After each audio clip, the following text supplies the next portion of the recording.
the pairings episode. It's always great to pair something with your cigar. Absolutely. Bourbon is the number one thing that we get asked about with pairing with cigars. Yes. And so I have brought 3 different bourbons. Okay.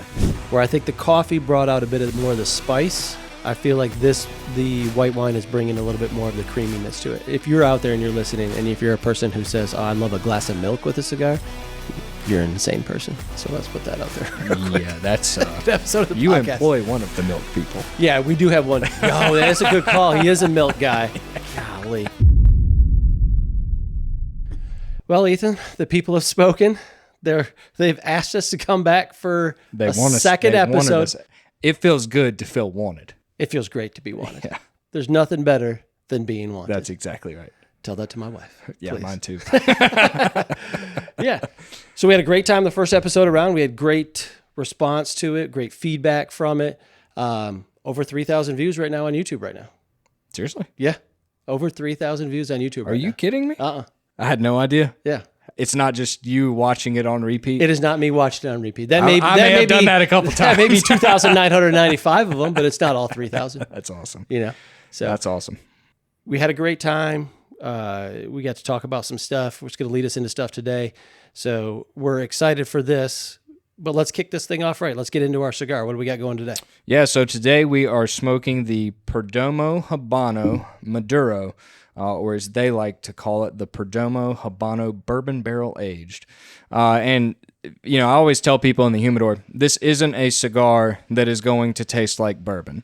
Just because it says that it's bourbon barrel aged doesn't mean that it's going to have bourbon flavors to it.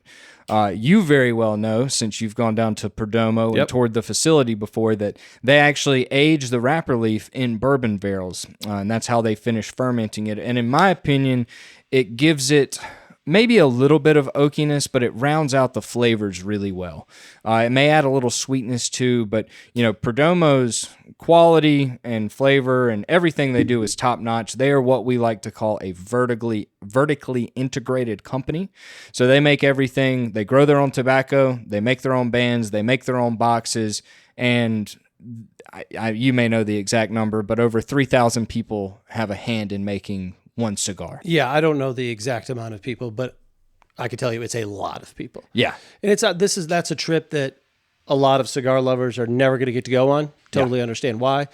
But if you do ever get the chance and opportunity, you and I have talked about you and I going down in the spring or late winter, early next year to do the similar type of trip. But Perdomo specifically, I mean, when you bump into Perdomo people, the executives, representation, they talk wildly about quality control, about the things that they have in place when it comes into the construction of every cigar.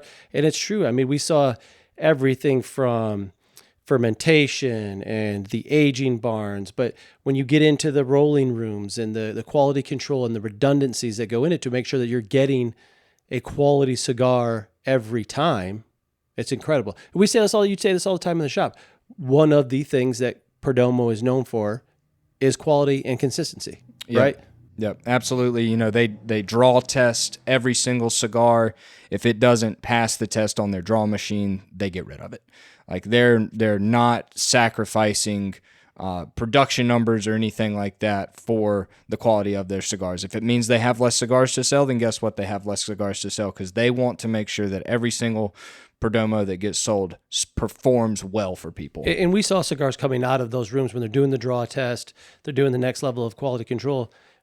Visually, that cigar looks perfect, right? You would expect that to be in a box, but they take that next step. And I'm sure a lot of other companies do, but they take very much pride in all those steps that they need to take to make sure that thing comes out right. And it's incredible. And they're not concerned with breakage. Yeah. Right. Like we're only sending out quality, consistent cigars that everybody expects. We have a lot of guys who buy boxes from us, who they purchase those cigars over and over and over again, and we don't hear problems with it. Right. We don't have customers returning them. We've seen some instances lately. One we'll speak about maybe on a different day. Recently, we got some pictures of a lack of quality control. Yeah. Big time. they just take it that next little step. Yeah. That you see in high-end quality products. Yeah. Yeah. And so this cigar specifically, basically almost everything that they do is a Nicaraguan puro. So that means that wrapper binder filler comes from Nicaragua. This is no exception.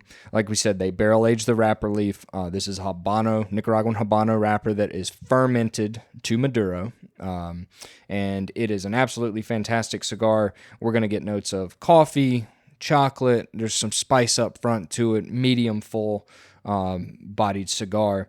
But there's a big reason that we wanted to smoke this today, and that is because of we wanted to see how its flavors go with other things. Yeah, we have customers, friends, whoever it is, asking all the time, do you drink bourbon? Do you drink wine? Whatever it may be with these type of cigars, and each one of those things can bring out something a little bit different in every cigar. Yeah, absolutely. And what really got us thinking about this episode is I had a customer ask me a question the other day, and I want to ask you that question, and then I will tell you how I answered it.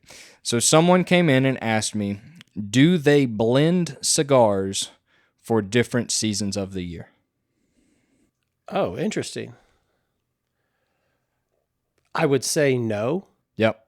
I certainly would have never come across or heard that, that this cigar is blended for colder weather, or this cigar is.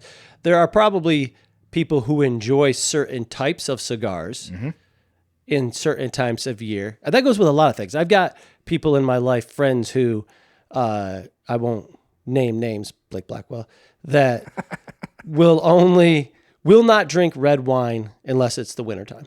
Yeah. Stuff like that. Like, for me personally, it could be a steak dinner on a summer evening, and I'm great with a glass of Cabernet. Yeah. But he's pretty steadfast in it. Like, that's a wintertime thing. And he's got other oddities like that and things like that. I find it very funny and unique. I mean, you do what you like to do, but so I would be flabbergasted to think that anybody has made a cigar specifically for the seasons. Now, we certainly come across cigars that come out at certain parts of the season, right? Yeah. And that are named and or marketed as if they're related to that season. We see things that are come out in the fall that are related to Halloween. We've seen zombies. We've seen things from full moon, things from Viaje. Correct. Yeah. So there are companies who use that for a marketing tactic. I certainly don't think if you ask any of them that if they're blended to be enjoyed in a certain type of climate or temperature. Well, certainly since, let's be honest, you may be in the winter up north, but there's certainly still a lot of people smoking in the warmth of Florida. So we're not all cold at the same time. So I answered the same way. I do think that there are probably, I wouldn't say sizes made specifically for the winter. Obviously, Petite Corona can be enjoyed whether you're just walking your dog for 20 minutes or you only want to sit outside for 20 minutes.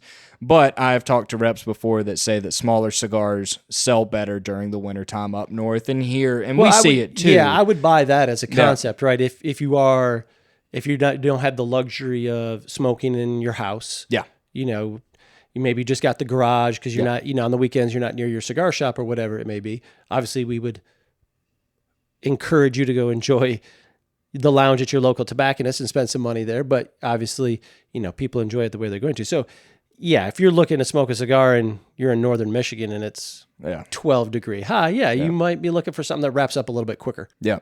But I thought of this as a good segue question to start talking about all of the different pairings that we have today, because I told him the same thing that you just said. For me personally, during the summertime, I find myself smoking more mild to medium bodied cigars. I like a lot more Connecticut's in the summertime. Really? Corojo. And then during the wintertime, or once it starts to get a little bit colder, I do smoke stronger cigars. Now, I smoke stronger cigars in the summer too, don't get me wrong, but recently I've been smoking the Tabernacle Havana Seed a lot. A full-bodied, big peppery cigar, and it's just this little bit of cold we got made me want something darker. Is it like a winter warmer, do you feel like? Basically, it brings me in time. if it's summertime, I want beer. I want a nooner. I want something a little bit lighter, a Jack and Coke. Yeah. But during the once it gets colder during the wintertime, I want a stiff glass of bourbon. I want some red wine. I am not exclusively that by any stretch, but I do think that there are seasons when people find themselves preferring one thing over the other. Yeah. Yeah. I would buy that. Yeah. I would buy that. It surprises me to hear you tell me though that it changes for you with cigars. Yeah. I mean, obviously I still smoke a little bit of everything, but when I evaluate it and look back at it, I definitely smoke more Connecticut's during the summertime than I do the wintertime, and vice versa with the Maduro. So I don't know why. But that brings us to pairings. Yeah, it's the pairings episode. Right, it's the pairings episode. And so whether it's, spring, summer, fall, or winter, it's always great to pair something with your cigar. Absolutely. And that the reason we wanted to do this is because we get a lot of questions in the humidor. Hey, I have a bottle of X, or I want to pair it with this. What do you recommend? And it's something that, Psalms with wine are trained to do with wine and food. In wine tastings all the time, we get told this is a great food wine. And with us, with cigars, not necessarily food, it's drinks, whether it be non-alcoholic or alcoholic. Yep. And so we wanted to talk about what different things do to the flavor of the cigars, and that's why we picked this cigar. It's got a little bit of a bourbon history to it. Yep. And one of the biggest things we're going to talk about today is bourbon, so it just seemed right. Yeah. But that's not where we're starting. No, so we're starting with coffee. Yep. Right, we've got the Pipe and Pint Shop Blend, roasted right here in Greensboro.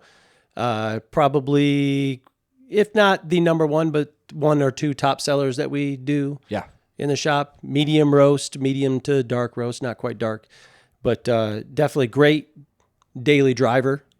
Yeah, we make it every day. Yeah, we make it here every day. Yeah. It's the coffee you're going to get every single day, basically, when you come and visit the lounge. Anybody visiting our shop, that's what you're going to get. If you want to come hang out, smoke a cigar, coffee's on us. It's great. Now, I will say this. We've got a whole host of things that we're going to pair things with. We're starting off with the thing that I probably enjoy the most having with cigars. Yeah, and you told me that the other day, and I was actually a little surprised because you're like, when I think of you, you're a wine guy. Yeah. Right? Yep. You love red wine. My thought would be you love a good glass of cab with a cigar. And I do, but I don't know what it is. The coffee itself, I find myself picking up the most nuance from cigars with it.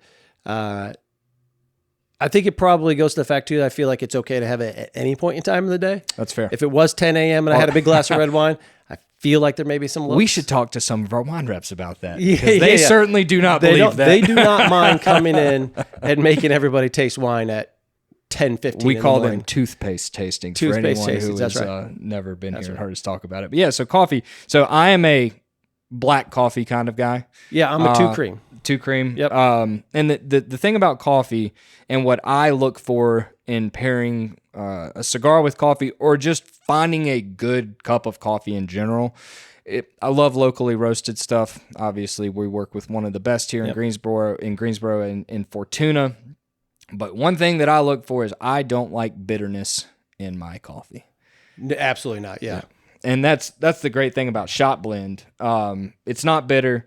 It's got a little bit of a sweet note to it. It's a little earthy. You're going to pick up different things, obviously, with different roasts of coffee and how you take it.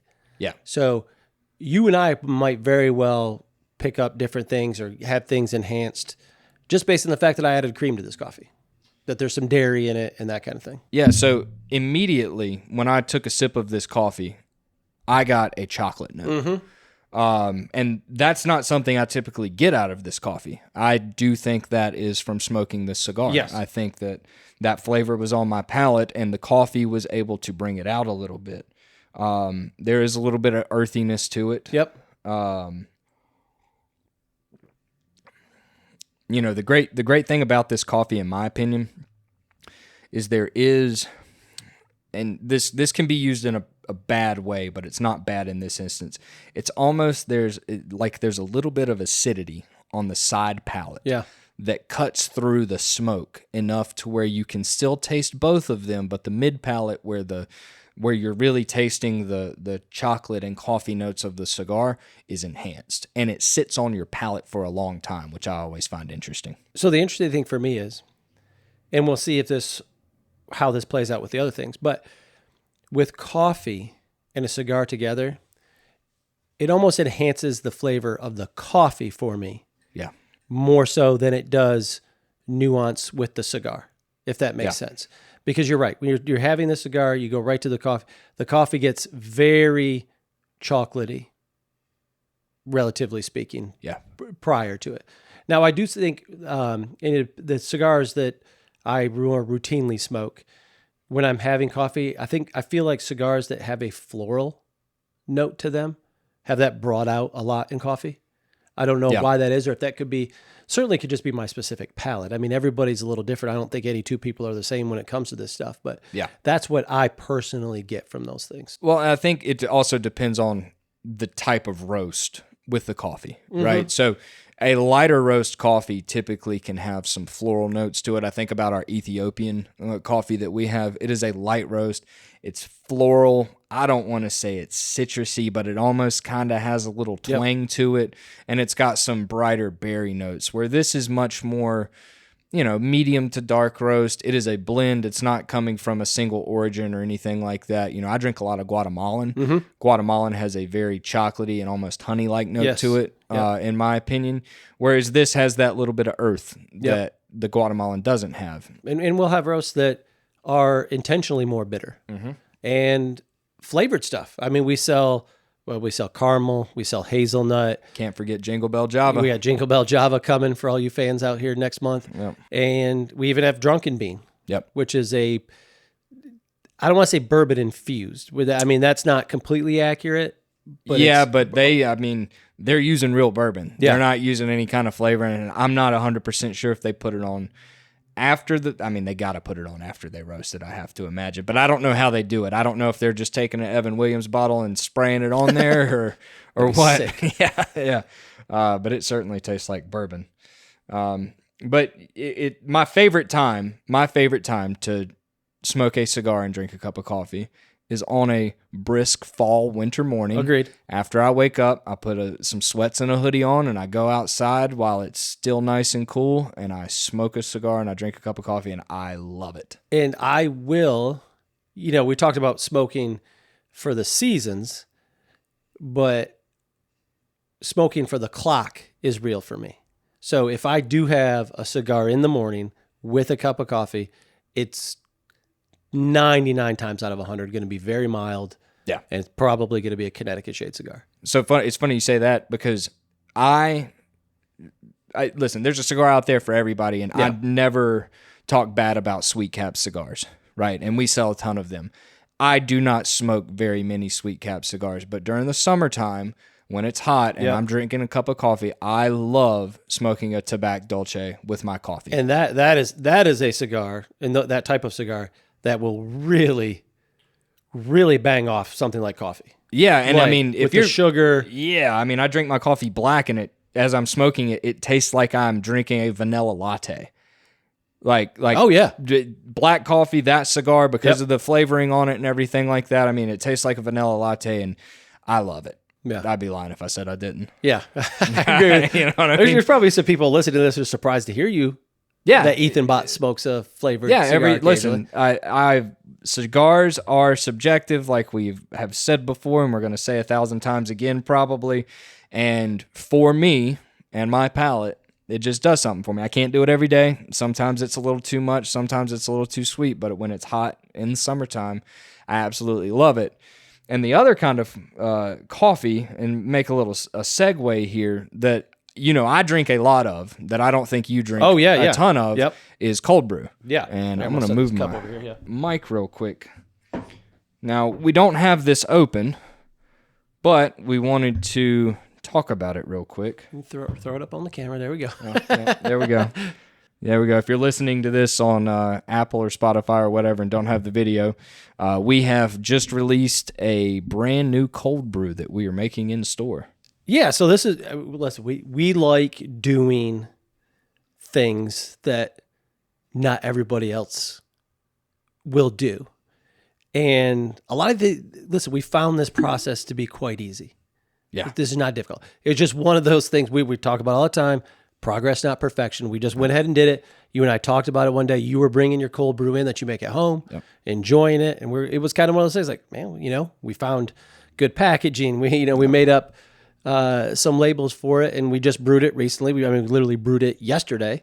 Yeah. Canned it for the first time today. Brand spanking new. So we've already had some sales to some customers who enjoyed it. So, it's a cool thing to do. Yeah, and the reason that I like cold brew is because if there is any bitterness whatsoever at all in a cup of brewed coffee, cold brew, at least the way that we make it with the blend that we use, it's gone.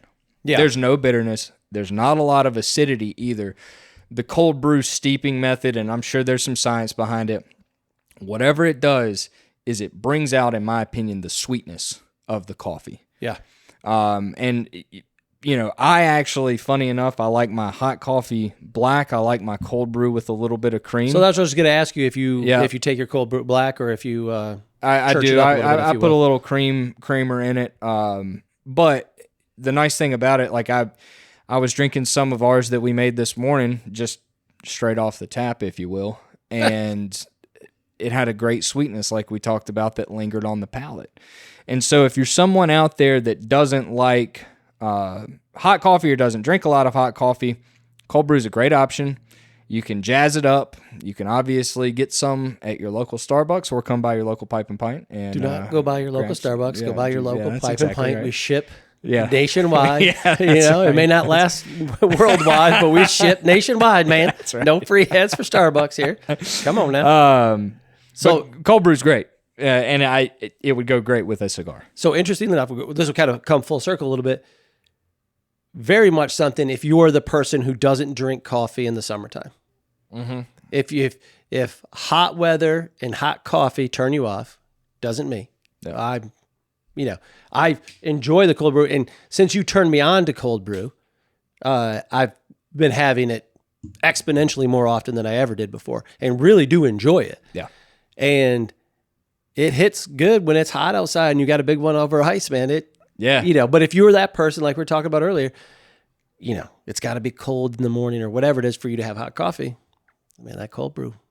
Cold brew's great, and it can be strong. Like if you're a caffeine junkie and you want to this is how you get it, man. This is absolutely how you get it. Don't blame us if you come back to the shop scratching because you got that junkie itch because you need another round of caffeine to get the day going. That's exactly right. Just give them a little taste, a little sprinkle.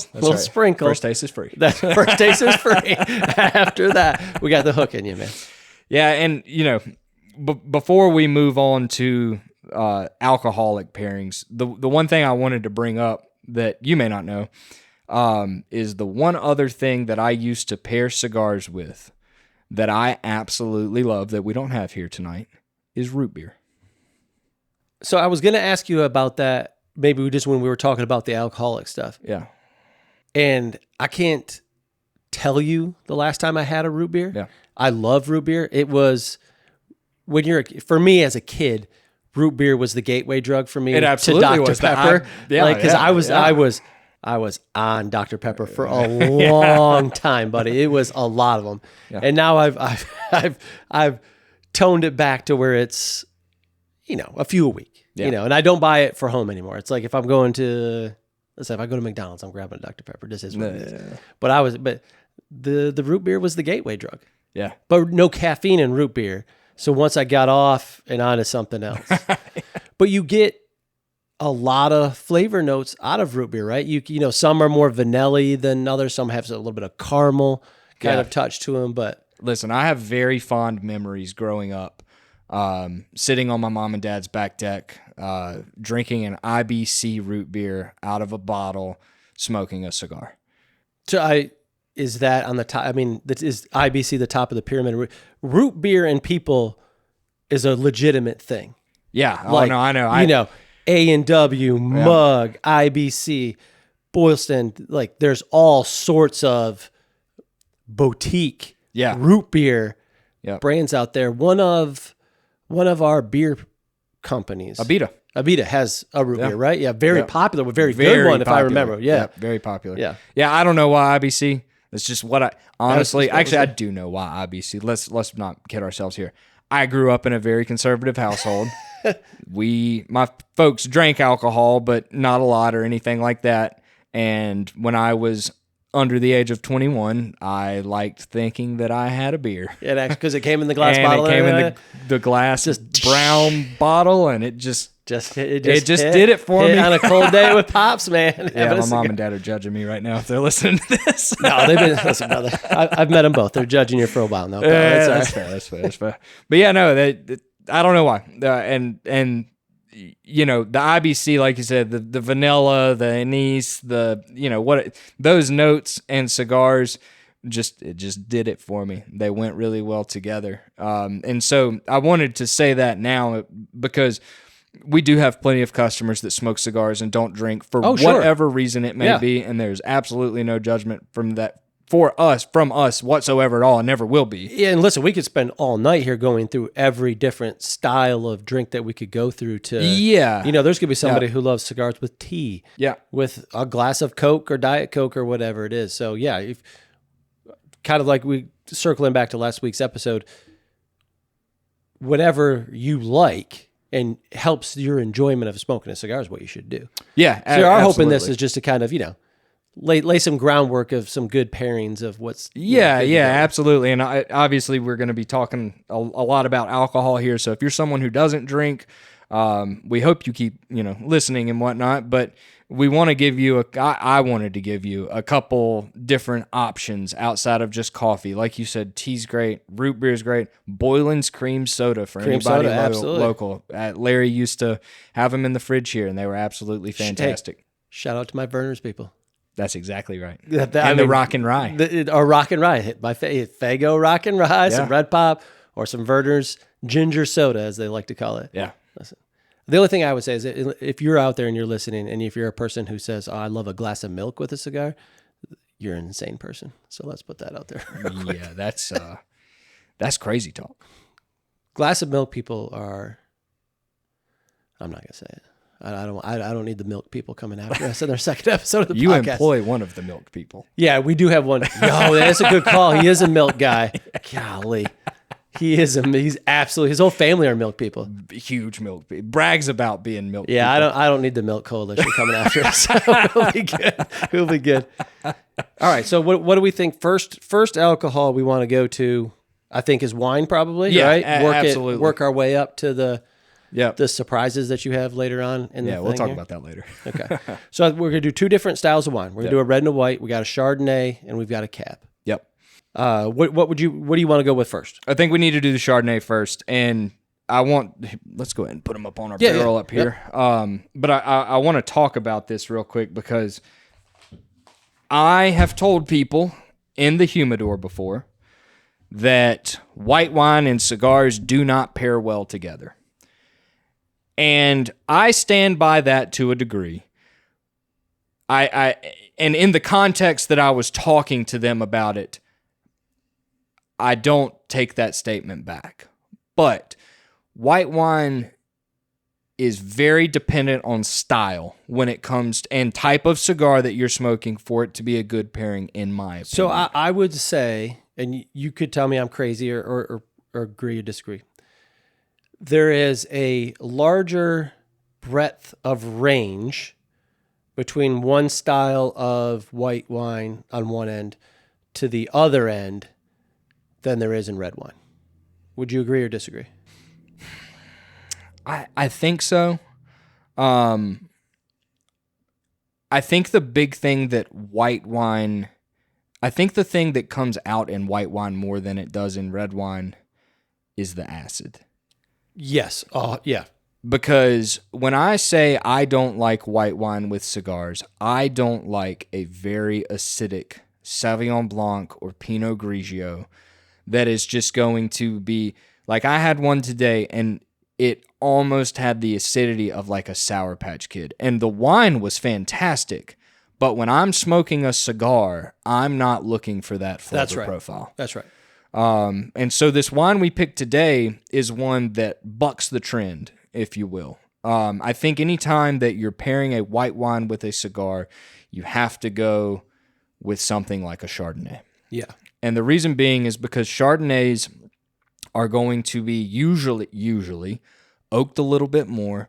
And if they're New World style, they use something called malolactic fermentation in it that gives it that buttery roundness that a lot of people really like around here. Rombauer Chardonnay is kind of what made it famous. That, we always call that wine a butterball, right? It coats your palate. Now, this wine does have a little bit of malolactic fermentation to it, but it has an old world kind of twang to it. Yeah. So De La Boo, Dundee, Oregon. Shameless plug, but Travis Todd is a winemaker, owner, friend of the program. Great guy, great winemaker. So, I think you can touch on it a little bit, but it's a good point to say that why these do or don't pair well with cigars, given that you may have the wrong wine with a cigar, especially we're talking with white, and it may hinder both your experience on the wine and maybe give you a false representation of the cigar.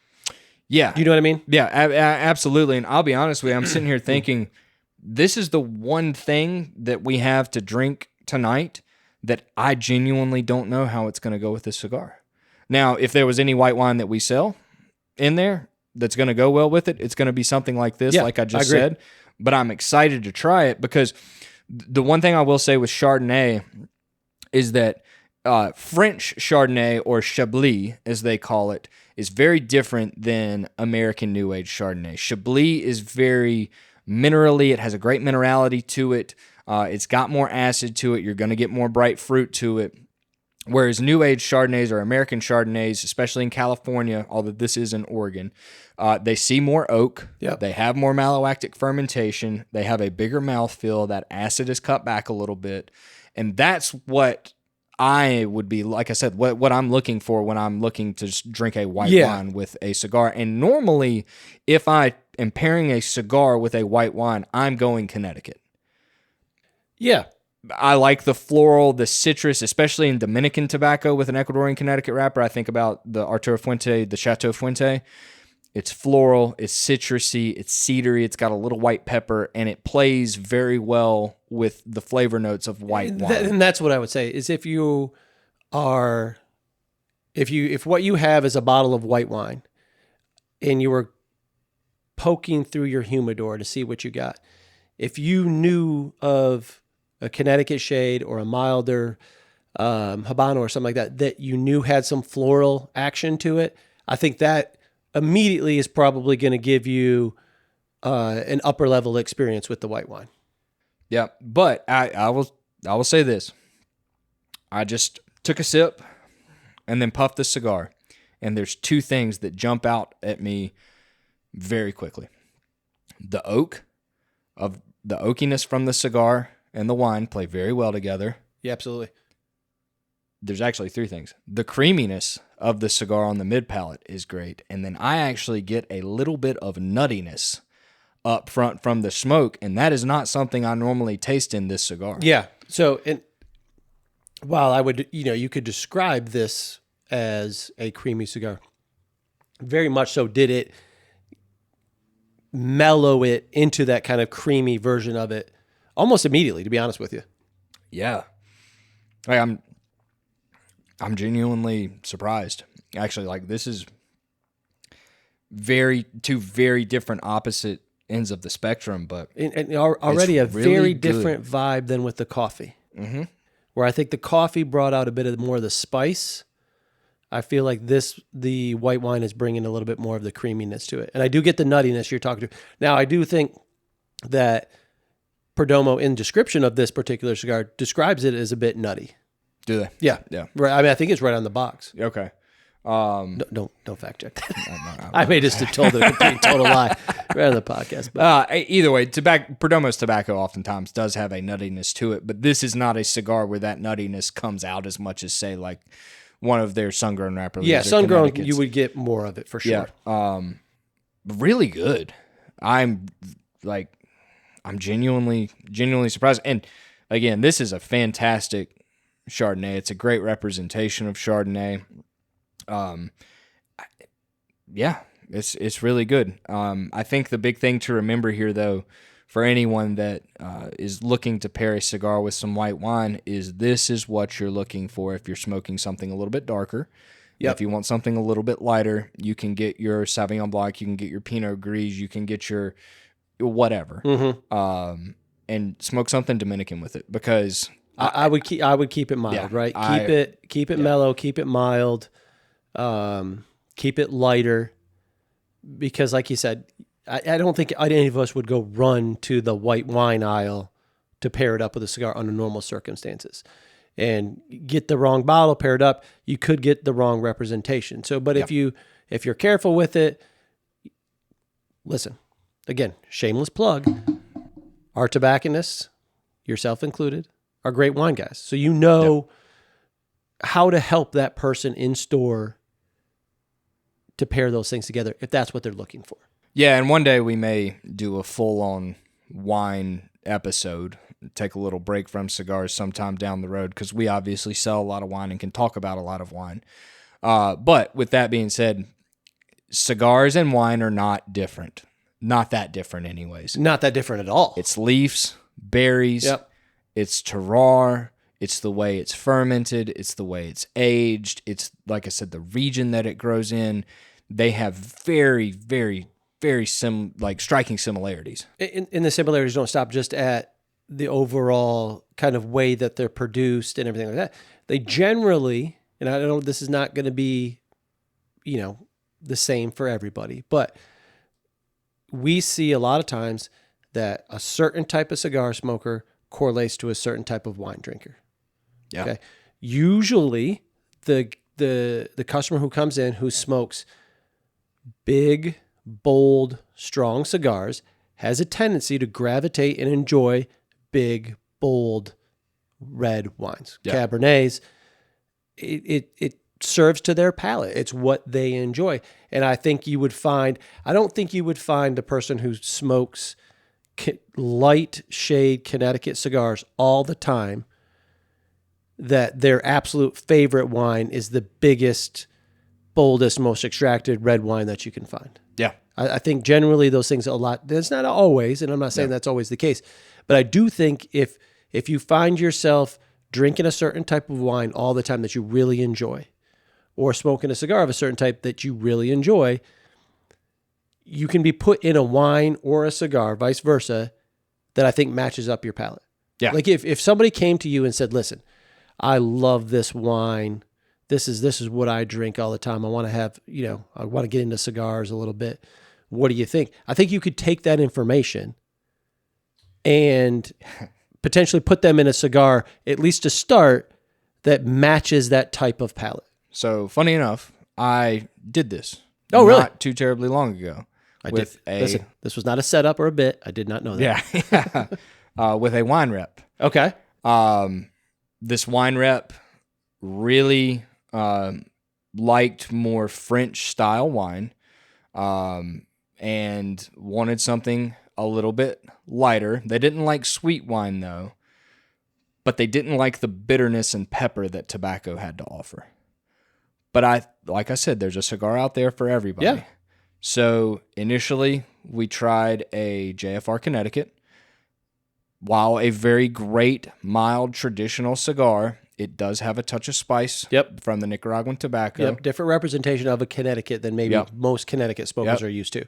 They didn't like that. So what I went and grabbed a tobacco, and they absolutely loved it. Yeah, there you go. Now they don't like sweet wine, so let's take, that out of the picture. But from a flavor profile standpoint, they liked a wine that was much more light and delicate in flavor profile, whether it be red or white. And so that's what we went with in the cigar. So, and it worked. Yeah. I mean, they really liked the tobacco. They usually go hand in hand. Yeah. It's not very often that they completely are at opposite ends of the spectrum, that a person comes in and tells you that their favorite cigar is a Liga Privada T52 or the strongest AJ Fernandez cigar that's in there, something like that. Yeah. And then tells you, what I love is a very buttery Chardonnay. Yeah, yeah, absolutely. You know what I mean? Like, it Yeah. just it now doesn't work out that way. I'm going through the Rolodex of customers right now, Yeah. and thinking about the people that really like strong peppery cigars, and they like big bold red wine, Right. Yeah. and vice versa. So you're absolutely right. And Absolutely right. and you can get some peppery wines. I know that doesn't. Yeah. I mean, I think about Syrah, especially Australian Syrah. It has that green pepper note to it. But speaking of red wine, yep. Let's move on to it, buddy. yep. Go ahead. No free ads, but I mean, we're just starting to taste. So this episode may be brought to you by Uber. Just FYI. That's exactly so right. shout out Uber if you're looking And to if one of sponsor an us, episode. just goes we're going quiet- to pay for the ride anyway. So. Yeah, if one of us goes quiet, it's because we're going to get another cigar. Because Jason told me we may need to, and I was like, no, we may not need to. We might. I would need never say I told you so. To. Yeah. But I would certainly hint at it. So the next thing we're going to try is the big, bold red wine that we've been talking about. I need to grab my glass real quick. So this wine is the Prisoner Napa Cab. Now, that is not to be confused with the Prisoner that most everybody knows, which is the Prisoner Red Blend. The one that everybody just refers to as the Prisoner. As Prisoner. Yeah. And real quick, Prisoner has a very interesting story, as you very well know. Dave Finney was the one that originally started Prisoner back in the day. It was a Zinfandel-based red blend with some other stuff in it. He grew it. It got really big. Someone came to him, said, we want to buy it. He said, okay. And they offered him an amount that he couldn't refuse. And so he sold it.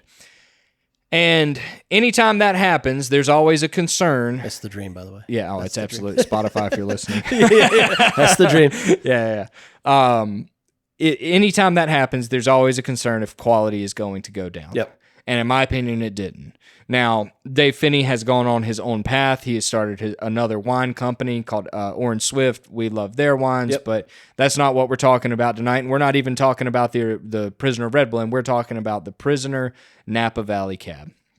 And something that I always find interesting with Napa Valley cabs that a lot of people don't know is for a wine to be classified as Cabernet Sauvignon in Napa Valley, it only has to be 75% Cabernet Sauvignon. So they can blend in other grapes to enhance it or balance out the cab or give better aromatics or whatever. And I was looking at the blend on this, and there's actually some Syrah and Petite Syrah in here, which I love. Yep. And if you're looking on the scale of boldness, a lot of people think Cab is the boldest. It's not, though. Syrah and Petite Syrah are even more bold. So this is a wine that is big, bold, in your face, unapologetic Napa Valley. Now, that doesn't mean that it's going to be overly aggressive by any stretch. I think that they've done a good job balancing this out a little bit, however it is that they did it. But what I'm expecting with this is I'm expecting the richness of this cigar to get brought out. Now, whether that's in the chocolate, the coffee, we're going to wait and see and find out here in a second. But this cigar is already rich. This wine should bring out the richness even more. And it's important to note a little bit what you just said in regards to the 75%. So when you're talking cabs and you, excuse me, and you've got 100% cab and 75% cab, that 25% we see in a host of different combinations, right? Yes. So a lot of times you'll read Cabernet Sauvignon and it will be drastically different than maybe a previous one.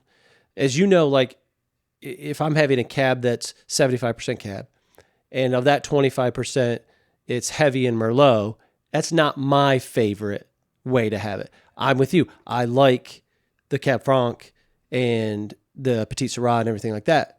So you can get a very different cab depending on what that 25% made up is, especially that 25% made up versus 100% cab. Yeah. Depending on what it is, especially whether it's Napa or Paso or anything like that. Just like with other things, there's a lot more that goes into it. What kind of oak they're using, how much new oak, how much old oak, the amount of time aged in oak. We had the privilege and I mean privilege, yesterday of trying Kyle Gellis's wines. And the Blue Monster cab is 100% cab that is aged what has to be for a long time in new French oak barrels, and it is exactly that. It is a Blue Monster. Yeah, absolutely. So shout out Kyle Gellis. Yep. For those who don't know, owns and is the founder of Warped Cigars. Also has the Gellis family domain. Blue Monster being what I would consider the flagship. Yeah. And that cab is what I personally love out of a cab. That sucked the moisture out of my mouth so fast, it wasn't even funny. It was fantastic. And that's not a shameless plug because he's a friend of the program as well. You know, we love his cigars. It was our first time getting to try the wine. You know, he's worked on bringing it into the state. Hopefully that's getting down that road so we were able to try it. It's outstanding. Small production.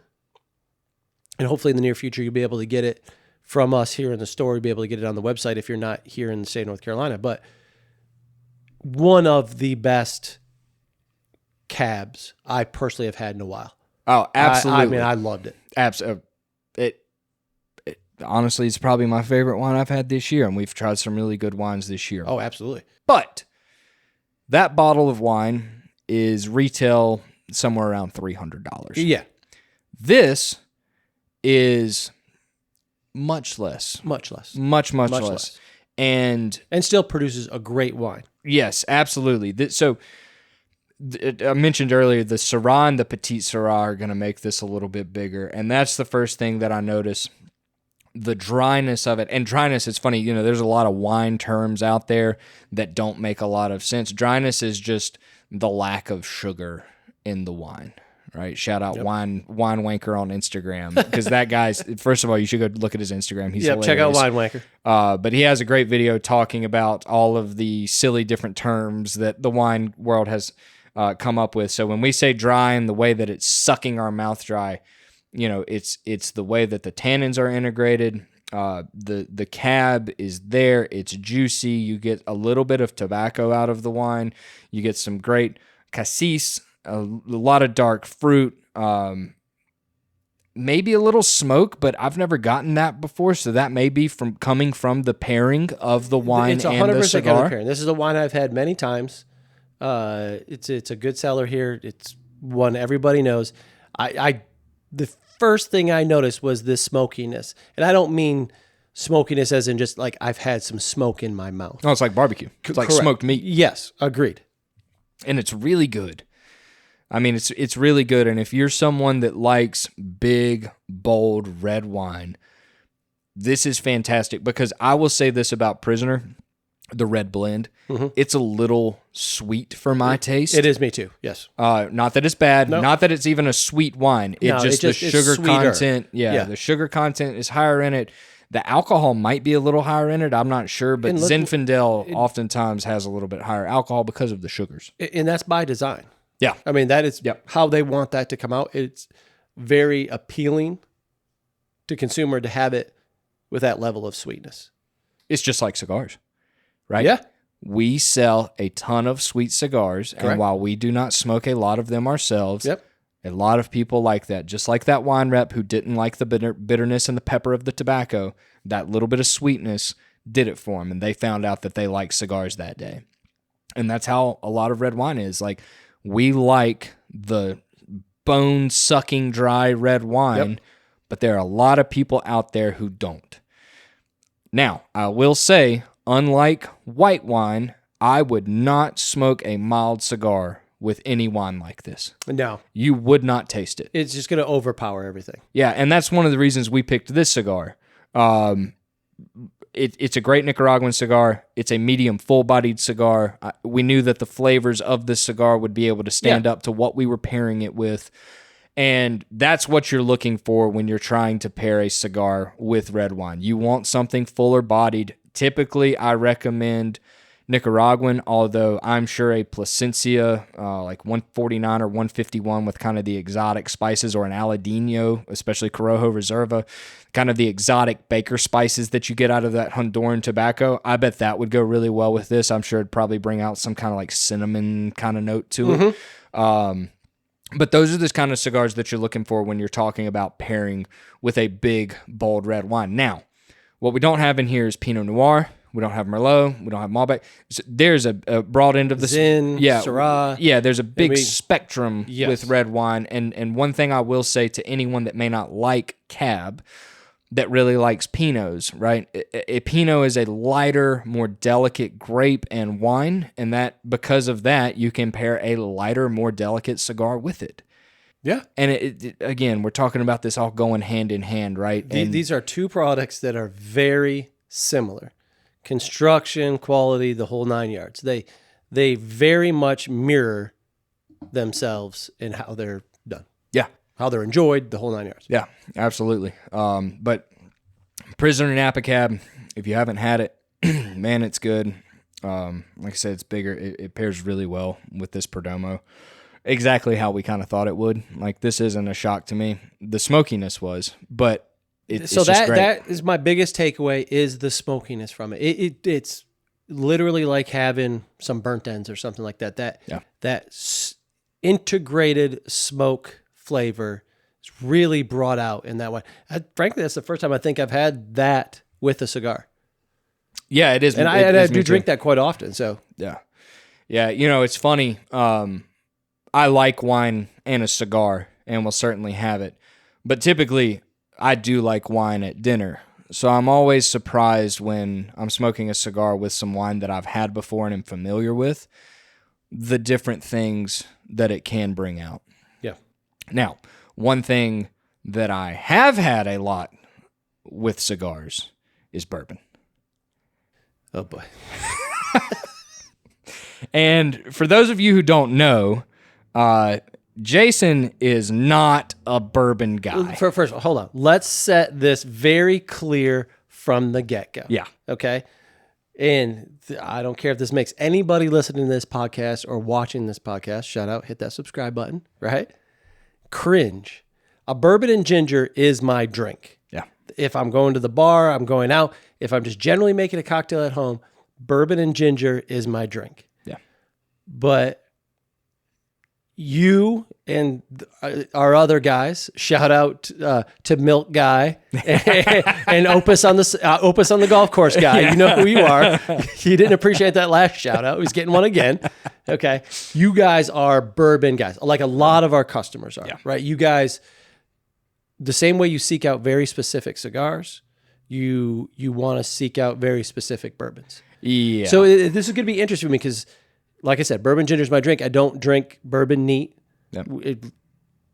But it may be the numero uno, the top of the cream of the crop when it comes to what people want to pair with cigars. Yeah, and that's what I was going to say is bourbon is the number one thing that we get asked about with pairing with cigars. Yes. And so I have brought 3 different bourbons, and then we also have a scotch that are all different. And I was only going to bring 2, but I bought 3 for a very specific reason that we'll talk about in a minute. But the good news for you is the first one, you know what it is.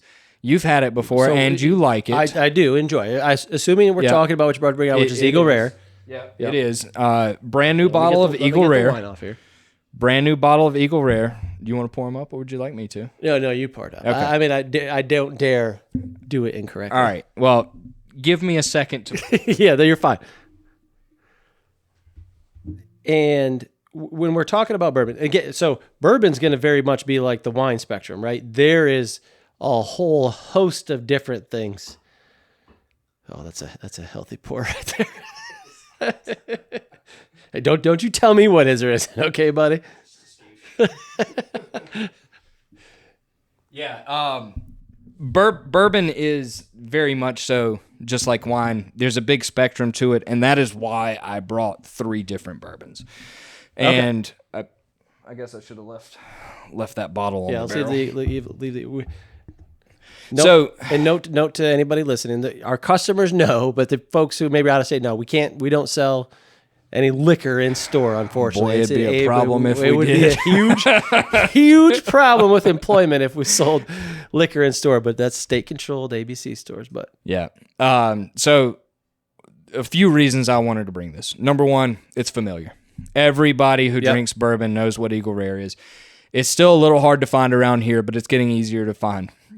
The second reason I wanted to bring this bourbon is because it is a low rye bourbon. So on the bourbon scale, the two biggies are you have your regular straight bourbon, and then you've got your ryes. And that all goes down to mash bill and everything like that. Bourbon has to be made with 51% corn, if I'm not mistaken. The other 49% can be whatever else. They use all sorts of other things like barley and then rye, obviously. This is Buffalo Trace's mash bill number 1.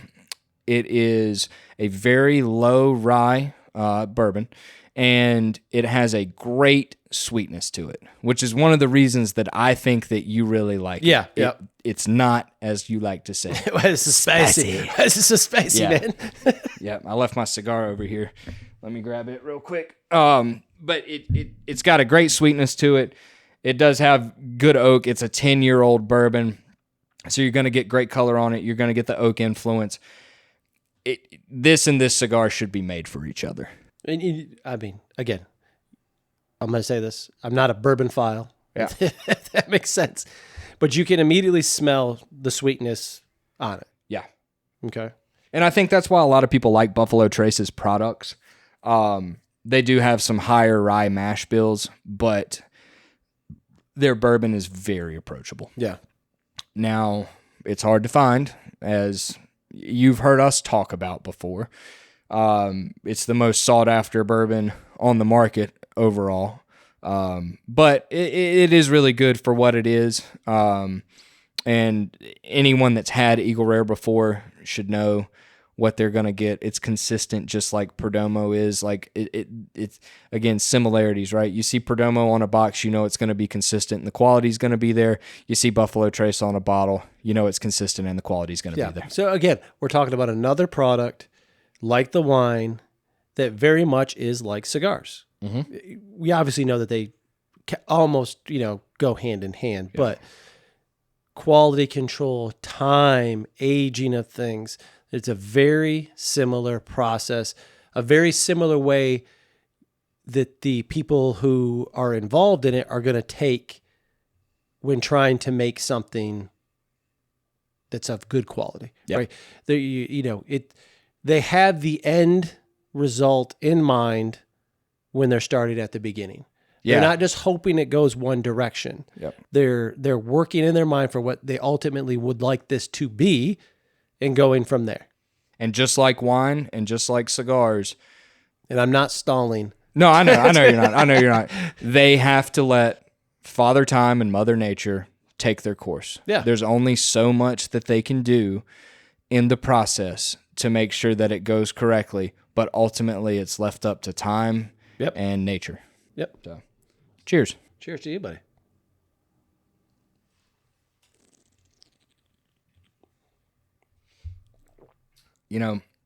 One thing. It's just, for me, and you said this, and I've told you this before, if I was drinking something neat or on the rocks, this is one of my favorite ones to do it. It's immediately get the vanilla for me. And you would better tell me if that's something that you're always going to pick up, or I'm picking that up because of the cigar. I think it's fairly consistent. Yeah, fairly consistent. More of a brown sugar note. Very much a brown sugar and vanilla vibe to it. Yeah. And it gives me just a tick of the spice. Yeah. So that's actually what I was going to bring up, and something that I wasn't necessarily expecting. Let me say this. When we pair stuff together, it's rare that we're sitting down and truly dissecting it like we are right now. Yeah, you know what I mean? Just kind of, you're hitting it and you're going. Yeah, and it's good together. But one thing that I notice, and this is something that you don't do, is retrohale, right? Yeah. That's where you blow the smoke through your nose.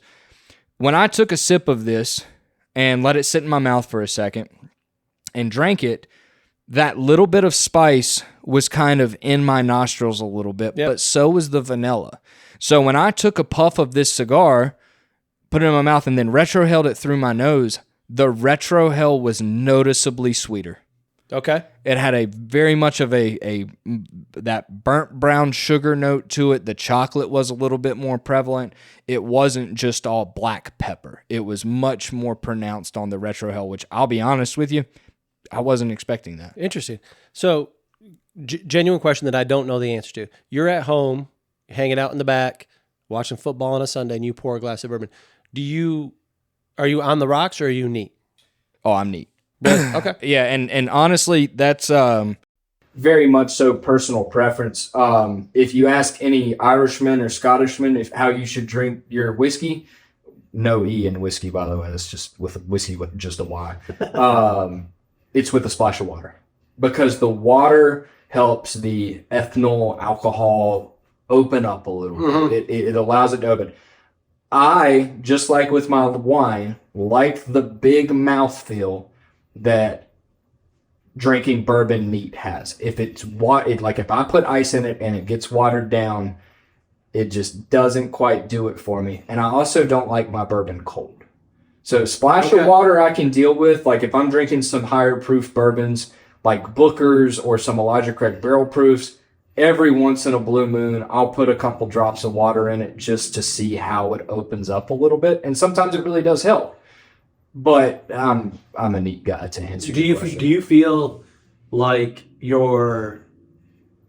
what you pick up or how you enjoy the bourbon changes cold versus Yes.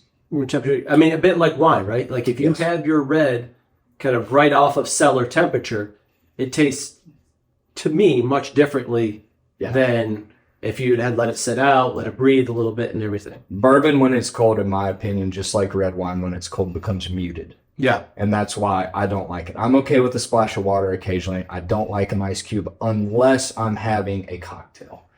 Cocktails are meant to be diluted with ice. That is how they're designed. Of it. Yep. That is how it works. And I'm okay with that because there's other flavors involved. There's old fashioned, right? There's bitters, there's sugars or syrups. There's usually an orange slice or peeler in there. But that's really the only time that I like my bourbon to have any sort of chill to it. Is when I'm doing a cocktail. Yeah, that's why I'm doing a cocktail. And I will say this too. One thing that I wanted to bring up before we got into this and forgot is the science behind why alcohol and cigars pair well together. And the reason being is because when you're smoking a cigar, the nicotine causes the release of dopamine, the happy drug, if you will, right? It's the happy drug that your brain releases naturally. Happy drug in here. Yeah, that's right. We gotta say deeper. That's right. But it's what makes you feel happy. And when you pair nicotine with alcohol, it causes the receptors to act in overdrive, basically. And so it's literally a metabolic thing where your body enjoys the extra dopamine release that it gets when you're pairing the alcohol with the tobacco. And I just think that's absolutely fascinating. What is your... So let's use Eagle Bear as a floor or a baseline, if you will. Where do you prefer your bourbon? Do you like it spicier than this, hotter than this, or is this your wheelhouse? This is my wheelhouse. I like something that has a little bit more of a proof to it, which we will get to in a second. And what's the proof on Eagle Bear? I believe it's 90, maybe 90. Yeah, it's 90 on the head. Do you have anything 10 proof? I like sweeter bourbons though. Okay. I am not a rye guy. You can put it on a t-shirt. Not a rye guy. All right. The guy who works in Winston, Big rye guy. Big rye like guy. Every Christmas and birthday and stuff, or anytime we would make a bet and I would lose, which wasn't often, by the way. Go Cubs. I got him a bottle of rye. He likes it really spicy. I much prefer the sweetness. But that's also how I like my cigars, fun fact. Yeah. I do not like, unless I'm in a real mood for it, a super spicy, super earthy cigar.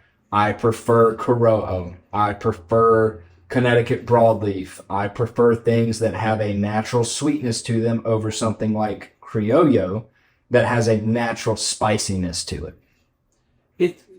So this is a lot of the reason that we wanted to do the pairing episode. It continues to circle back through how your palate is Yep.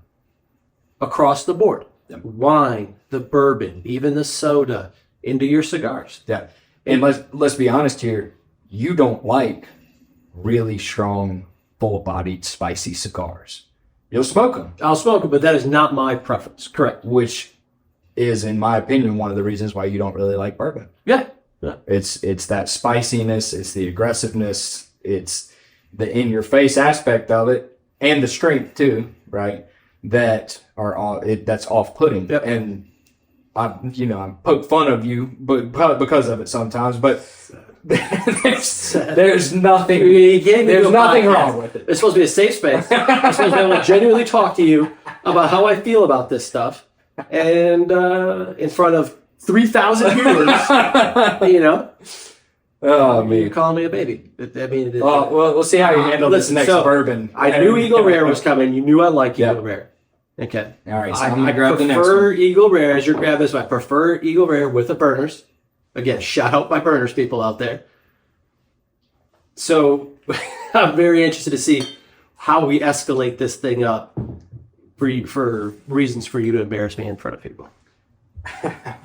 All right, so I brought this for two reasons. This is a bourbon from Rare Character that is a single barrel that was only available to members of the Saints and Sinners Club. That's So Tatawahe. direct tie to cigars here. Yep. There's going to be a lot of people know, but give us a quick rundown what you mean Saints and Sinners. Saints and Sinners is the invite-only fan club that Tatawahe has. He does experimental blends, test blends that may never come to market. Does a kit every year that has some variety of cigars, hat, t-shirt, that kind of thing. I wanted in the club for, 8 years. And it wasn't until I met my good friend Mike, who also loves Tatawahe and is in Saints and Sinners, to where I got an invite. And he used his invite on me. And that's the cool thing about Saints and Sinners is once you're in it, you get one invite a year. Mm-hmm. That's it. So it is a club that is somewhat exclusive, continues to grow.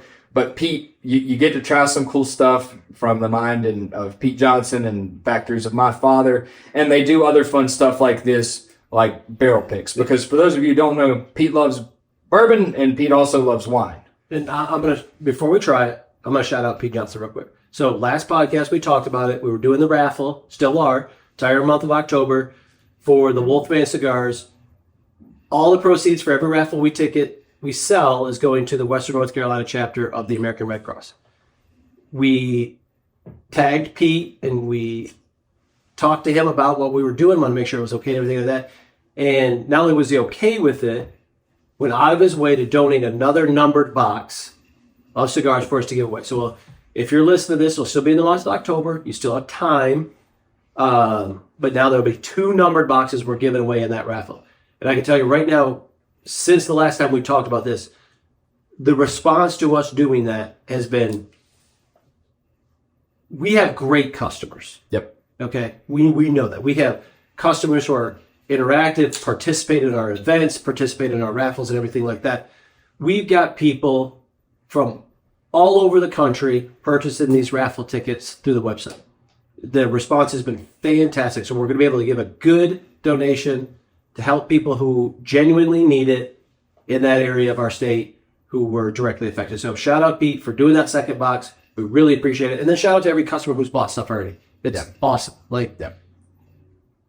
There's a million different things people can do with the money. So like we said before, if you're giving $1, you're giving $10, it's very much appreciated. It's all going there. And we really appreciate it. So that's it. Before we try this, and I choked this down, I want to say thank you first. So I appreciate it.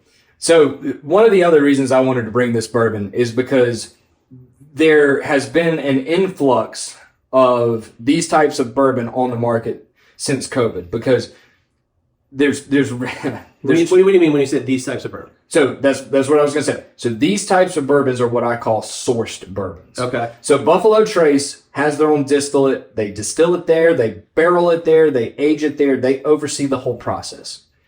Sourced bourbon is a bourbon that has been bought from another company who has distilled it and aged it, and they are selling the barrels to another company for them to bottle. Okay. So it's kind of like other boutique cigar companies. That's right. That do not have their own factory. They don't have the setup that Perdomo does. So they go work with someone like Aganorsa, like Pete Johnson has done with my father. They use their tobacco, their facilities, their rollers to then make their cigars.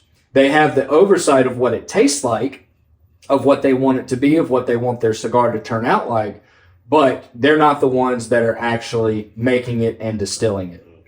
So this bourbon was distilled in Indiana, which tells me it's probably MGP, which is a massive producer of bourbon, a place that a lot of people source bourbon from. It was aged for 7 years and 10 months, so noticeably younger than what Eagle Rare is. And the proof on it is going to be 117.12. So What's that now? yeah. So Eagle Rare is 45% alcohol. This is 58.56% alcohol. So what you're saying is that I could drink some of this, but also if I need a half a gallon to get home in my truck, I can put it in there as well. Yeah.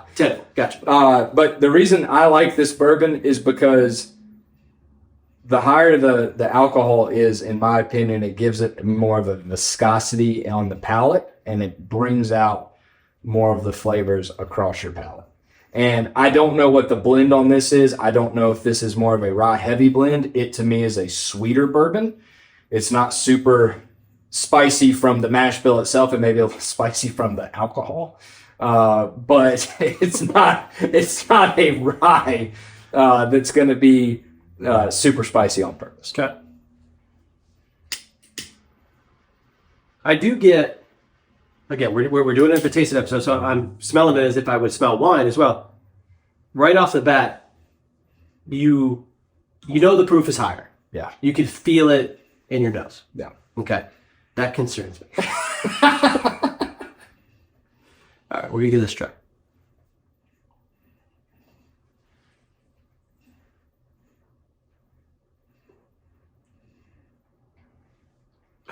It's got some back end heat to it. Yeah.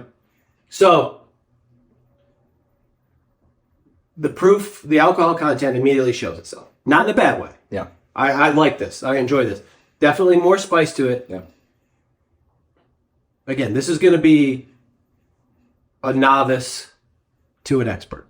Okay. If you're the Jordan of LeBron, here we go. So for those listening, if I noticeably go absent during the bourbon discussion, there's a reason for that. But what I get personally right off the bat is caramel. Yeah. Okay. Right off is a very caramely finish to it. It's got heat to it, but not like grip you down. I'm getting that. What you refer to it as it goes down, the Kentucky dog. Get a tidbit of that. Yeah. All right, but it's good. Yeah, it's very good. It is. I will say with the cigar, it does bring out the richness, just like the Eagle Rare does. This to me has more of an oaky note to it than what the Eagle Rare does, and I think that is brought out even more by the cigar. Before did you drink it all? Mm-hmm. I wanted you to do something for me. You want a little another scout? Mm-hmm. All right. Hold on a second. I didn't want to spit it back in the glass.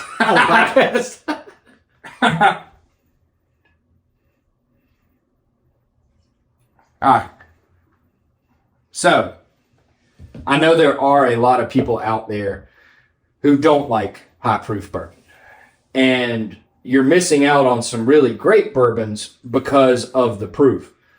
But what I talked about earlier that you can do is put a splash of water in your bourbon to bring out the flavor a little bit more, and it brings the proof down. Okay. So what I want you to do is open your bottle of water, and I mean the tiniest little splash. Okay. I want to see what that does for you. And I'm gonna take a sip of it real quick. Yeah, by all means. And that's one thing we probably haven't done enough as we've been sitting here smoking and drinking. When you say splash, you're talking. Yeah, that may have been too much, but that's okay. It's okay. One thing that is great when you're pairing things is having a cup of water by your side, by the way. Cleansing the palate is important because at some point everything's going to start running together. It's the ginger to your sushi. Yeah, that's exactly right. So I'm curious to see now what you think about that bourbon now that the proof has been taken down on it.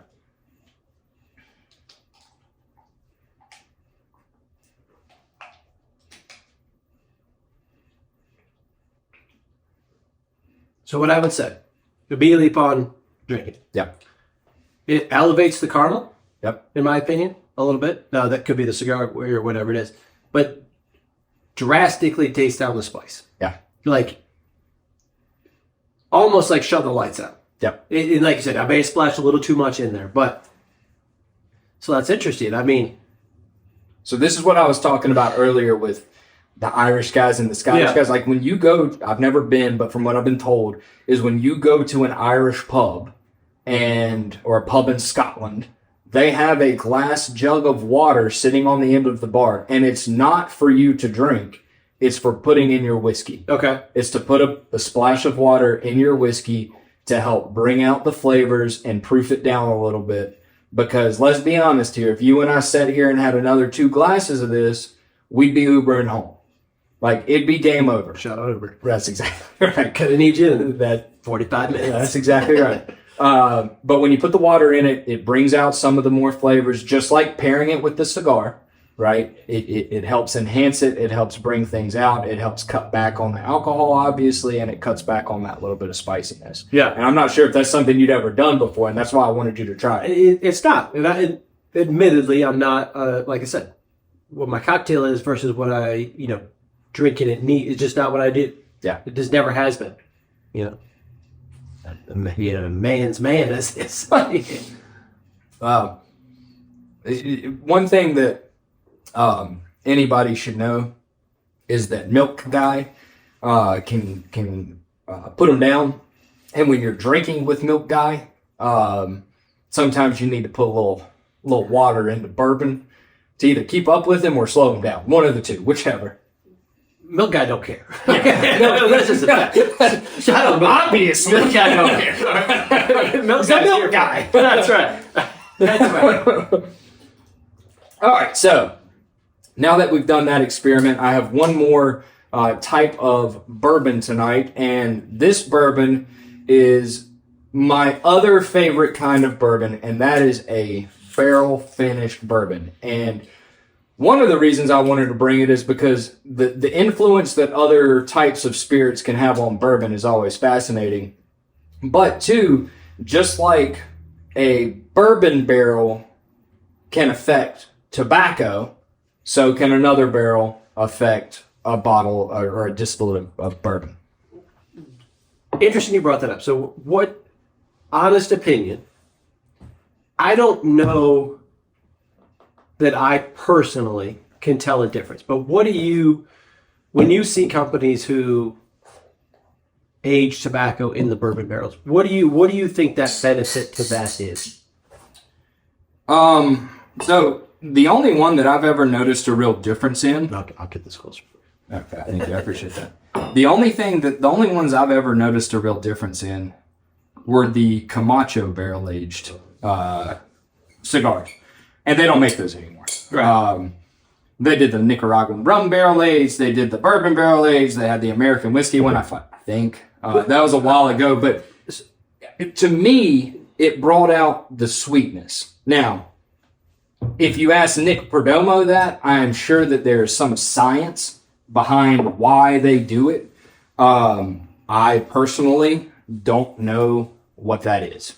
Yeah, because it's obviously not to make it taste like bourbon. That is not what they're going for when they're doing that. Yeah, this cigar does not taste like bourbon. So, I think sometimes you wonder if it's, and I don't want this to come off the wrong way because I don't think it's a gimmick.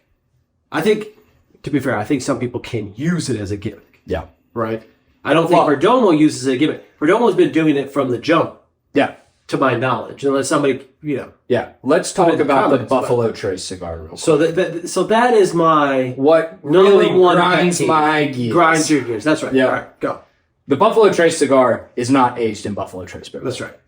I don't even know if it was made to be smoked with Buffalo Trace. It's just got the logo on the band. Yeah. And now some of the newer stuff that General has put out, like the Cohiba Weller Foolproof and the Cohiba Weller, they did age that tobacco in Weller barrels. Do I think it made a difference? Probably not. Maybe a little bit. Weller's a wheated bourbon, so it's a little bit sweeter. So maybe, but to put it out there, that is a sales tactic. Absolutely a sales tactic. And I mean, if you like that cigar, by all means, it's got a good price point to it, but there are better cigars out there to go with your Buffalo Trace.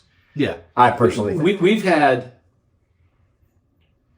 numerous customers ask us about the Buffalo Trace, the Pappy Van Winkle Drew Estate cigar. So that's the thing. There's two different ones, right? Right. And that's what they don't tell you. There is the Pappy family and the Pappy tradition or something like that. One's in a black box, one's in a red box. One of them is aged in Pappy Van Winkle barrels. One of them is not. Yeah. And the funny thing about it, like that cigar, I'm not saying it's a bad cigar. It's not a bad cigar, but it uses Kentucky fire-cured tobacco in it. So they're playing on Pappy being made in Kentucky, using fire-cured Kentucky tobacco, which is a very distinct flavor. Very smoky. Like, if you're someone that likes Pappy Van Winkle, I don't know that you're going to like that cigar.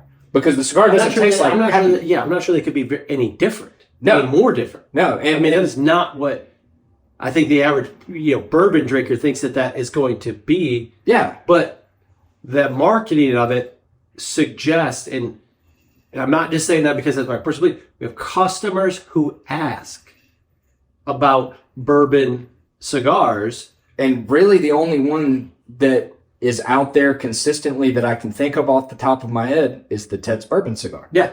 Which is the old Maker's Mark cigar that's in the glass tube with the red wax on it. Yep. That they age over vats of Maker's Mark, assumably still. And it's a Dominican more mild cigar that takes on the flavor of the bourbon. Yeah. That is a bourbon cigar. But just like, listen, love Perdomo, can't say enough great things about them. But let's be honest, they changed the packaging on this and put bourbon on the box when bourbon became hot, when they've been doing it for 25 years. Yeah. Like, it wasn't a thing before, but because bourbon's the hot ticket item, now it's a thing. Hey, listen, we're not dogging the sales tactic. Listen, no, it's brilliant. Yeah, it's brilliant. But when we educate customers on it, there's a responsibility of to make an understanding of what is or isn't the bourbon flavor. Right? Yeah, because if you ask for a bourbon cigar and you got Ted's Bourbon versus this Perdomo, it's not the same. They're drastically what you're looking for. It's a white wine versus a red wine. That's right. right. It's a rye versus a bourbon. Like, I mean, it's that different. So yeah, that's the grind my gears segment of the day, because it frustrates me to no end, because now it is just like bourbon where it's deceiving marketing, right? Like there are examples of that in bourbon and wine and every other industry out there. It's no different from anything. No, absolutely not. But like you said, it is our job as tobacconists to educate our consumers on that. And when you get asked that question so much, it makes you realize how many people out there are deceived. Like, I can't think of a better word for it. Like, they're incorrectly assuming, and I get why, that these cigars are aged in those barrels and are flavored with that bourbon and are going to taste like that. That's right. They immediately, the very first reaction is that it's going to taste like bourbon. That literally the leaves have been soaked in bourbon. It's just not the case. No, and let's be honest here. There's not going to be a cigar out there that tastes exactly like bourbon, because it wouldn't smoke. And I'm not sure you want a cigar that tastes like bourbon. No, that is why we're doing this. That's not a real thing. Like, that's just not going to be. I'm not even sure the Maker's Mark. I haven't smoked it. Yeah. When I say Maker's Mark, it was the Ted's Bourbon. Ted's Bourbon cigar. Yeah. That even tastes like bourbon. Yeah, and you get a little bit. And like, I've made my own bourbon cigars. We used to make them here back in the day. Yep. It adds a subtle sweetness. You get a little bit of oakiness sometimes. Sometimes it can get a little bit of spice, but like, you're not going to get the full effect aging a cigar in a humidor that's got bourbon sitting in it, a glass of bourbon. It just doesn't. The science isn't there. And I just don't think you're going to get the experience. If you want bourbon with a cigar, have bourbon with a cigar. Yeah, absolutely. Yeah, I understand that's not always convenient. Do not drive down the road with. Do not try and drink bourbon in the pipe and pipe with your cigar. Do it at home. Yeah, that's right. That is an at-home activity. Yes, please. Yeah. All right. So, anyways, back to the bourbon. Yeah. So we got off track. the reason that I brought this is because this is a finished bourbon. So this is barrel seagrass. This is the silver bottle. They have 3 different levels. They have an entry level. They have the silver, and then they have a gold. So this is not the gold. You did not bring the gold. I do not have the gold. I cannot afford. This is actually rye whiskey. So something that I don't typically like, that is aged in rum, Madeira, and apricot brandy barrels. And it is 16 years old. Wow. Okay. So the proof on this one, get ready, big fella, is 133.34. So that should be illegal. Yeah. 66.67%. Now, the reason that I like this, like I told you, I don't like rye, I don't like spice.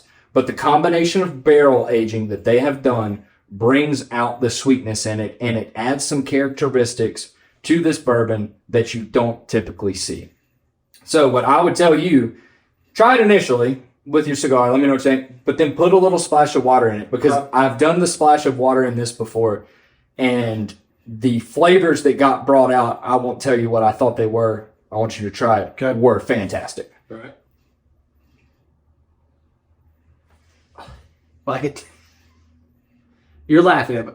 Right off the bat, just smelling. You know the alcohol content is high. And listen, the initial palate, it gonna be spicy. Like real spicy. But the finish is fantastic. But go ahead.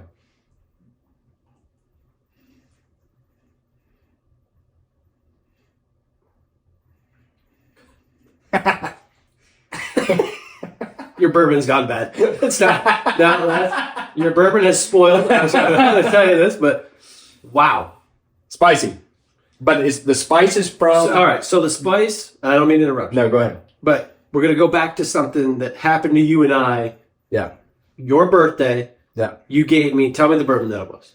It was Willet 9 or 10 year single barrel bourbon. Shout out Opus Guy. I mean, shout out Opus Guy who brought that for your birthday. It's very nice. Opus Guy is always doing awesome stuff. Yeah, awesome stuff. We love Opus Guy. Yeah. Okay. Except for when he's trying to make fantasy football trade. He'll know exactly what I'm talking about when he listens to this episode. Yeah, that's right. That was the single spiciest alcohol I've ever tried in my life. Yeah. And I don't say that to be funny. It was funny in the moment because it legitimately caught me off guard as to why and how it was so spicy. Yep. This is not in that same way. Yeah. This, while being definitely higher proof, definitely, and you can tell me if I'm crazy, it could be I've drank too much. This is not as spicy as the last one. So I think that's the influence of the brandy barrels. So that's what I was going to ask you. If it is the mellowness of those barrels that it's been done in, because, and I don't mean it's not as hot, it's just not as intensely spicy. And I can only assume that that's done intentionally with how did they finish everything. So here's the thing. This bourbon is 16 years old, and after 16 years, you've lost a lot of what they call angel share, right? Yeah. A lot of the water content out of it has evaporated Okay. over time, and that causes the alcohol on it to go up. Now, what most companies will do is they'll proof it down using water to get it to the proof that they want to. They obviously didn't do that with this. This is a barrel-proof bourbon, but I wanted you to try it because it is so different and unique. It has a sweetness to it that I really like. The stone fruit in the finish, so in my opinion, is brought out even more by the cigar, or vice versa. Like there's a fruitiness, a dark fruit note coming out of the cigar now that I've not noticed before from drinking this bourbon. And I don't know that I could personally pick out stone fruit and stuff like that, which I know you guys can, but I will say that I pick out a fruitiness. Yeah. Yeah. So it was not necessarily there. Yeah. It's good. So I want you to do the water test again. The water test again? Yeah, Okay. I want you to try the water test. And for those that are listening, this is a more expensive bottle of bourbon. There are a lot of great barrel finished bourbons out there, and a lot of different kinds of barrels. There are maple syrup. Did you just want me to drink water, or do you want me No, I want you to put the water in. I'm going to drink water. Yeah. They maple syrup barrels, apricot brandy barrels, amberana barrels. Like Starlight Distillery is one of my personal favorites. Okay. That is doing barrel finishing right now, and it's kind of a fad. The funny thing about barrel finishing is, if I'm not mistaken, you aren't supposed to put the age statement on the bottle. There's some weird legalities with it. I don't know what they are off the top of my head after having a few classes, but I appreciate what they do to the bourbons because I enjoy, like I said, I just enjoy the different flavors. Like the Starlight, they call it their cigar batch. I don't really know where that name came from, if I'm being honest with you. It does go well with the cigar, but it's a name. Their cigar batch is aged in amberana barrels, which gives it this beautiful cinnamon nutmeg note, and it is like Christmas in the glass. It is absolutely fantastic. You get that type of spice, is what you're saying. Correct, Like, just okay. from the finishing of the bourbon. And this one is finished, obviously, in 3 different barrels, so I'm curious to see what you think now that you've put a splash of water in it, to see if you're picking up any different notes. So what I would say, just like the last one, the Saints and Sinners bottle, adding the water immediately enhances the sugar note. So the caramel and the vanilla accentuate versus the spice that you get when you don't put it in there. Yeah. I will say this. So the last bottle, I preferred it with the splash of water. Yep. Okay. I like the way that caramelized and everything like that. I preferred this one without it. For me. Really? Yeah. Now, listen. So I obviously do too. Yeah, of course I you do, of course I you do. am surprised. Yeah. What don't you like about bourbon? While I'm finishing this glass slowly, what's something you don't care for? The type of bourbons, you obviously said you're not a rye guy. So what kind of the different type of bourbons that, like the flavor notes that you don't personally care for? This is obviously subjective. Like Yeah. what you might say you don't care for, the next guy, that's their favorite thing. Sure. Yeah, so, and I'll say this about rye. Just like every cigar has its time and place, so does rye.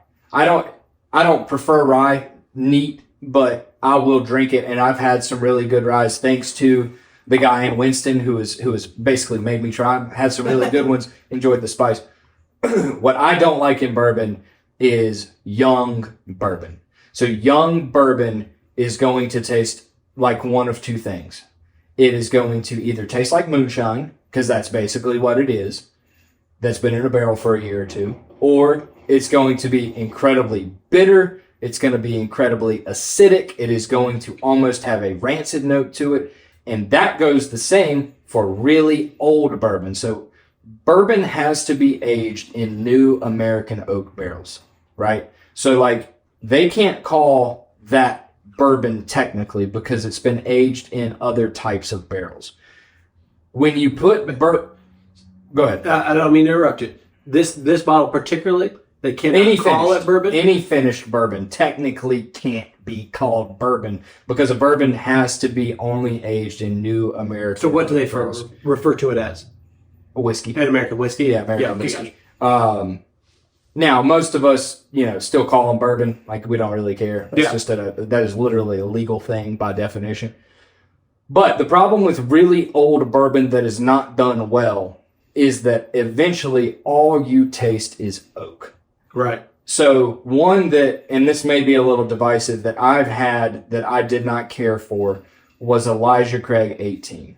And I love Elijah Craig. I love Heaven Hill. I love Elijah Craig Barrel Proof. But Elijah Craig 18 to me tasted so much like oak that it was almost just like licking a tree. Like it was not good. The sweetness was lost. The complexity of it was lost. Would you know that because you're a tree licker? I am not a tree licker. I've never licked a tree. I've had some Well, maple syrup before. Don't judge until you do, though, bro. I didn't know you were tree liquor. I'm not a tree liquor. I'm just saying, like, don't confuse the people who are listening to this podcast by referring to what I don't need is a bunch of people out here licking trees. Yeah, we don't need any tree liquors out here. All right, you've had an experiment for me. Yep. I had an experiment for you. Oh boy. Okay. All right. Break your Eagle Rare back out. Okay. Okay. It's just a scotch in each glass here. Okay.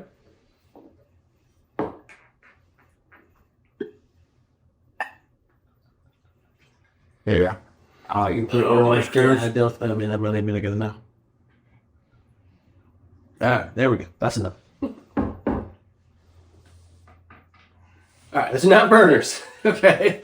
Oh, hot dog! We're doing Yeah. a ginger ale. Doing a ginger ale. I like it. Schweppes. That's your least favorite. It's my least favorite ginger ale, but is what is in our lounge refrigerator. Okay. All right. I'm gonna let the master put my ginger ale in my bourbon. There you go. All righty. Bourbon and ginger. I feel like bourbon and ginger was America was built on. Let me say. I agree with you. Okay. All right. Cheers. Cheers. I literally just spilled it on myself. I remember my first time drinking bourbon. Yeah, that's right. That's right. Now, do you see the nuance now? Oh, Do you see how it tastes? Listen. Do you see how it tastes exactly like ginger ale? fun fact: bourbon and ginger goes great with this cigar. Bourbon and ginger goes great with a cigar. Yeah. Now, Schweppes is my least favorite ginger ale. I haven't tried them all. Burners, I made you try Burners. Yep. You enjoyed the Burners. That's an up north thing. It's a Yankee thing. It's a Michigan thing. Yeah. But So the one thing I will say about this, let's go back to this pairing thing. For some reason or another, this brings out the earthiness in this cigar. I wasn't expecting that. I've had bourbon and gingers before, thanks to you, but I've never actually had a bourbon and ginger with cigars. Now, if you want to talk about Jack and Coke with a cigar, what do you call it? so that's the thing. Shout out to anybody who knows us. Anybody who spent any time in the casino with either of us, which is just you and I. That's exactly I'm right. a bourbon and ginger guy. You're a Jack and coconut guy. Yeah. When we are losing money playing Specifically, video, roulette, losing. and craps. That's exactly right. We don't win. Shout out Opus guy. Shout out to this guy. That's right. All right. I'm gonna. We've got more to taste, so I'm gonna dump the rest of this in the coffee cup. All right, I'll do it with some you. sort of algorithm here. I'll do it with you, and Yeah. while you're getting it, I'll let you pour it. The last thing that we're going to taste tonight is scotch. And I admittedly am not a big scotch guy, and I know that Jason isn't either. Now, the thing about scotch is that there are 3 different types of scotch. There is Speyside Scotch, which is what we're going to be tasting tonight. There is Highland Scotch, and then there is Islay Scotcher. And each of them have a varying level of peat. And peat is a type of moss that is grown over in Scotland. And what they do is they actually they malt the barley with the peat. And that peat is what gives scotch its smokiness. And if you have a Speyside Scotch, which is what this is Aberlour 12-year double cast. The Speyside is going to have more of a sweetness. Huh? I was just gonna give the stats. Sorry. It's going to have more of a sweetness to it, where an Islay Scotch like Lagavulin 16 is going to be much more peaty. It's going to be much more smoky, and I don't like that flavor. So here's the one thing that I know about scotch. Yep. I don't like peaty scotch. Yep. I don't either. And that is no offense to anybody who likes peaty scotch, because there are things that I like. Like I like bitter things. Yeah. In a lot of different varieties of different things, alcohol and otherwise. I like bitter tasting things. Yeah. I just don't do super peaty smoky, because you can get a peaty scotch or anything that tastes like a campfire. So to me, peaty scotch tastes almost like, and this is going to sound weird because I've never tasted this, but I hope you know what I'm talking about. A Band-Aid. It has that. In what world? Have you ever opened a pack of Band-Aids? No, don't try to. First of all, you both of us have had enough to drink now to kind of freeball the rest of this podcast. In what world has anybody, including myself, listening to this podcast, tasted a Band-Aid? Nobody, and I haven't either. I'm just saying it tastes like the way you think a Band-Aid tastes? Have you ever smelled a box of Band-Aids when you open it? Yeah. That's what it tastes like. It's like It smells the way Band-Aids taste. It's like this very phenol, like medicinal Band-Aid. It tastes the way a Band-Aid smells is what you're telling me. It's like cilantro being soapy. Are you, interesting enough, I'm a guy. So am I. Can't do it. You know, it's a small percentage of people. This is off track. But Band-Aids, first of all, the smell of the Band-Aid is kind of not a bad smell. Yeah, but the taste of it's not. I mean, it's like when you smell something and you taste it. Where's milk at it? Somebody's got to give us a Band-Aid for you to eat. God, I'm not eating a Band-Aid. Eat a Band-Aid. But yeah, very campfire. It's the same, we sell pipe tobacco here.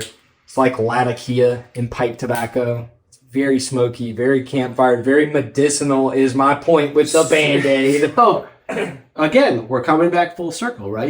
Yep. If something like Latakia, or we were talking about earlier, Kentucky Fire Tiered. Yeah. If that is your palate, which there's nothing wrong with, that's something you're going to like. Yes. Generally speaking. Yep. Again, we never did try to paint it, but that is something you're going to like. Yep. Right? Yep. Like, you don't have a tendency to vary from one to the other. Yep. Your mind, your brain, your palate gravitates a certain direction. Yeah. It just does. Yeah, absolutely. And the one thing I'll say, I've never had this before, but I'm excited because with Scotch, I like Scotch that is aged or finished in sherry casks. Okay. Just like this one. This one is, I think it's finished in sherry cask. And so what that means is that they actually age the Scotch in some other type of barrel, and then they finish it for some period of time in sherry cask. And that sherry cask brings out the sweetness of it. And that's what I really like. So I'm excited to try this. If I was pairing a Scotch with a cigar, this is what I usually recommend to people, but it's also because it's what I like. Right? I find that very peaty and smoky Scotches can overwhelm the flavor profile of a cigar. So that's what I was going to say. It feels like that's going to overpower. You want something that's going to complement each other. Yeah. Not a cigar that's going to dominate what you're drinking, and not a drink that's going to dominate the cigar you're smoking. Correct. And the one thing I will say, though, is that I have had some Scotches that are very peaty. I'm thinking of the Lagavulin Nick Offerman Charred Cask Edition. I bought that bottle for a buddy of mine for Christmas because he likes it's a Nick Offerman. Like literally like Nick from Parks and Recreation? Nick? Correct. It's a Ron Swanson. All right. Ron Swanson like Lagavulin. Yeah. All right. Yeah. It's an 11-year-old Lagavulin, and it's a heavy char barrel. So when they char the inside of the barrel, they put a heavy char on it.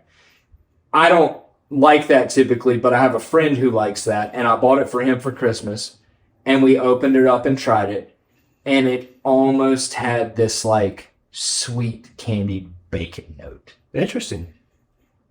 I couldn't drink a lot of it, but it was really, really good. And something like that would probably go really well with the cigar. It's when you get into what we call, or I call, the peat monsters, where all it is straight smoke, that it can become overwhelming. But if you like that, and you like that umami, bless you, like that umami note, smoke something that is San Andreas Maduro, smoke a Connecticut broadleaf, smoke something Nicaraguan that is going to be darker, because it can complement it. Like, we're not saying don't do it by any stretch, but it's much harder to pair a cigar with something like that because the cigar can get overwhelmed. Does bourbon make you sneeze? Are you allergic bourbon to makes bourbon? me sneeze. Easy. So, interestingly enough, I don't drink Scotch. I had this bottle. I brought this bottle. Excuse me. It was given to me. And Aberlour specifically, the only reason I know about it is Pipe and Pint originator and founder, Larry Christopher, who's we all love, as you know. I asked him years ago, listen, I got to buy a bottle of scotch for somebody for a gift. Give me a recommendation. And that's exactly what he recommended. So Larry bought me one time. Larry was always known for going to the ABC store and finding random stuff and buying it for either himself or other people. And Larry bought me a bottle of Abalor Abunda one time, which is a cask strength scotch. And I loved it. Like, I wasn't a scotch guy. Still, like I said, not much of a scotch guy. It was great. It had a beautiful green apple note to it that was really nice. And so I'm excited to try this because that's the kind of scotch I like. You know, Jimmy Buffett, R.I.P. Jimmy, has a song where he talks about the old man that drinks his Johnny Walker Green Label each day. I like Johnny Walker Green Label. Maybe it's because of the song. Maybe it's because it's good. But it does it for me. Probably the song. Well, it does it for me. Okay? Jimmy was a legend. Okay? But anyways, to the pairing. We haven't even drank it yet. Yeah. Like, literally, because you and I have had too much to drink already. Yeah, so it's fine. Yeah. Cheers. Cheers.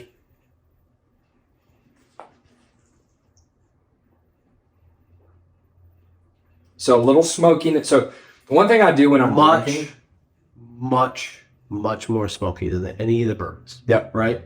Yeah. One thing I do when I'm drinking, just like what I do with my cigars, is after I take a sip, I exhale through my nose.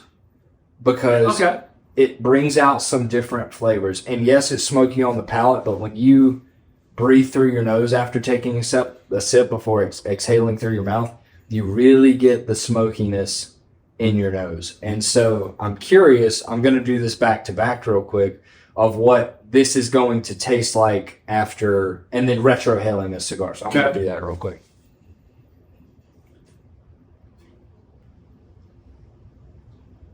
Piece of mom also great content.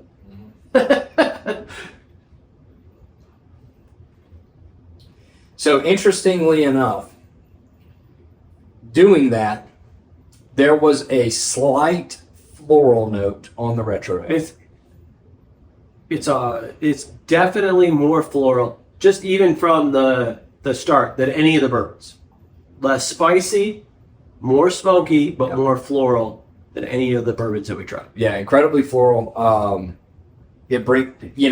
sure the floral note's coming more from the scotch than it is the cigar. Sure, but it's an interesting thing because it's not something that I've tasted yet, and that's the point of pairing. That is the point of pairing. Yeah, everything's going to be different, right? Like everything we've tried to this point is going to bring out something a little bit different from the. So there's one thing in all of this that we've done so far that's not changed. That's the cigar. Yep. Right? We've smoked the exact same cigar the entire time we've done this, and we get different things every time. Part of that is what we're drinking, certainly. But part of that is what each one of these things brings out in the cigar. And shout out to Perdomo for this cigar. This cigar has been great through each and every one of these pairings, right? There's not one that I would say it does a disservice to the cigar, right? Where we are drastically different from the white wine to where we're at with this scotch at the moment, right? Yeah. But the cigar has not fallen off. It's not been. There's nothing when you say we smell it, like, oh man, that's not what I like. Yeah. Yeah, I mean, and I can't believe I'm saying this, even the ginger ale. The ginger ale is fantastic. It is fantastic. You're now a bourbon and ginger guy instead of a Jack and Coke guy. Don't you blaspheme. Even the ginger ale brought out something different in the cigar. It brought out an earthiness that was there the whole time, but we didn't notice because we didn't have the enhancer. And I think that's the important takeaway from this episode is everything that we have paired with these cigars has enhanced it one way or the other with a certain flavor. It is. The cigar has brought out something in each and every one. Mm-hmm. And I'm going to be honest with you, like, no hyperbole here. Like, it's been something a little different with each one. Yeah. Like, we go back to the white wine. It was very floral with the white wine.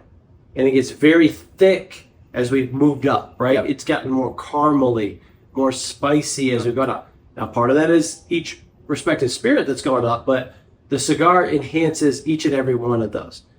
So I guess a lot of the point is, and we're not done yet, but everything can be enjoyed. Yeah. Right? You don't have to have a bourbon with a cigar. You don't have to have a wine with a cigar. Yeah. Right? If you enjoy drinking Diet Coke on ice with your cigar and you're getting something from that, that's great. Yeah. And we could have made this episode even longer, and this has been a longer episode, by bringing in beer, by bringing in rum, by bringing in tequila, gin. The world is your oyster when it comes to this stuff. Certainly. And, you know, beer was one that we talked about. Beer is such a fascinating thing when it comes to cigars, because we always talk about wanting a big barrel-aged stout with your cigar, but you can pair a lager with a cigar. Absolutely. There's nothing wrong with it. It's not terribly different than wine. No. Beer is not terribly different when you're pairing. You can move along the spectrum. You can go from a very light lager all the way up to a very heavy imperial stout that you would get with bourbon or scotch. Yeah. And it's going to bring out different hints of everything, right? You may be a gin person, and gin is a very botanical spirit. You're probably going to pull very botanical notes from a cigar. Not in a bad way, but it's going to open you up to those different things. Yeah, you know, I've got this gin called Monkey 47.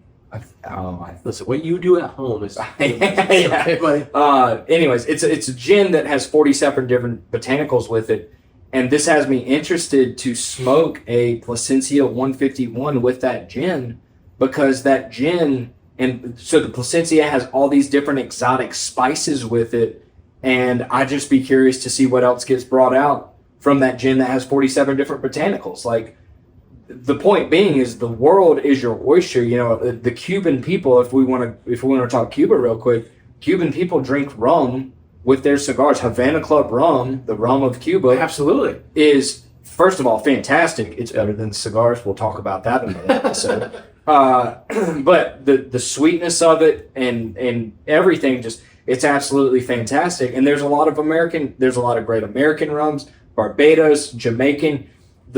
The point I'm trying to make here is that just like cigars, just like wine, depending on where a spirit is made, what it was made with, who did it, what the conditions were like, it has its own character.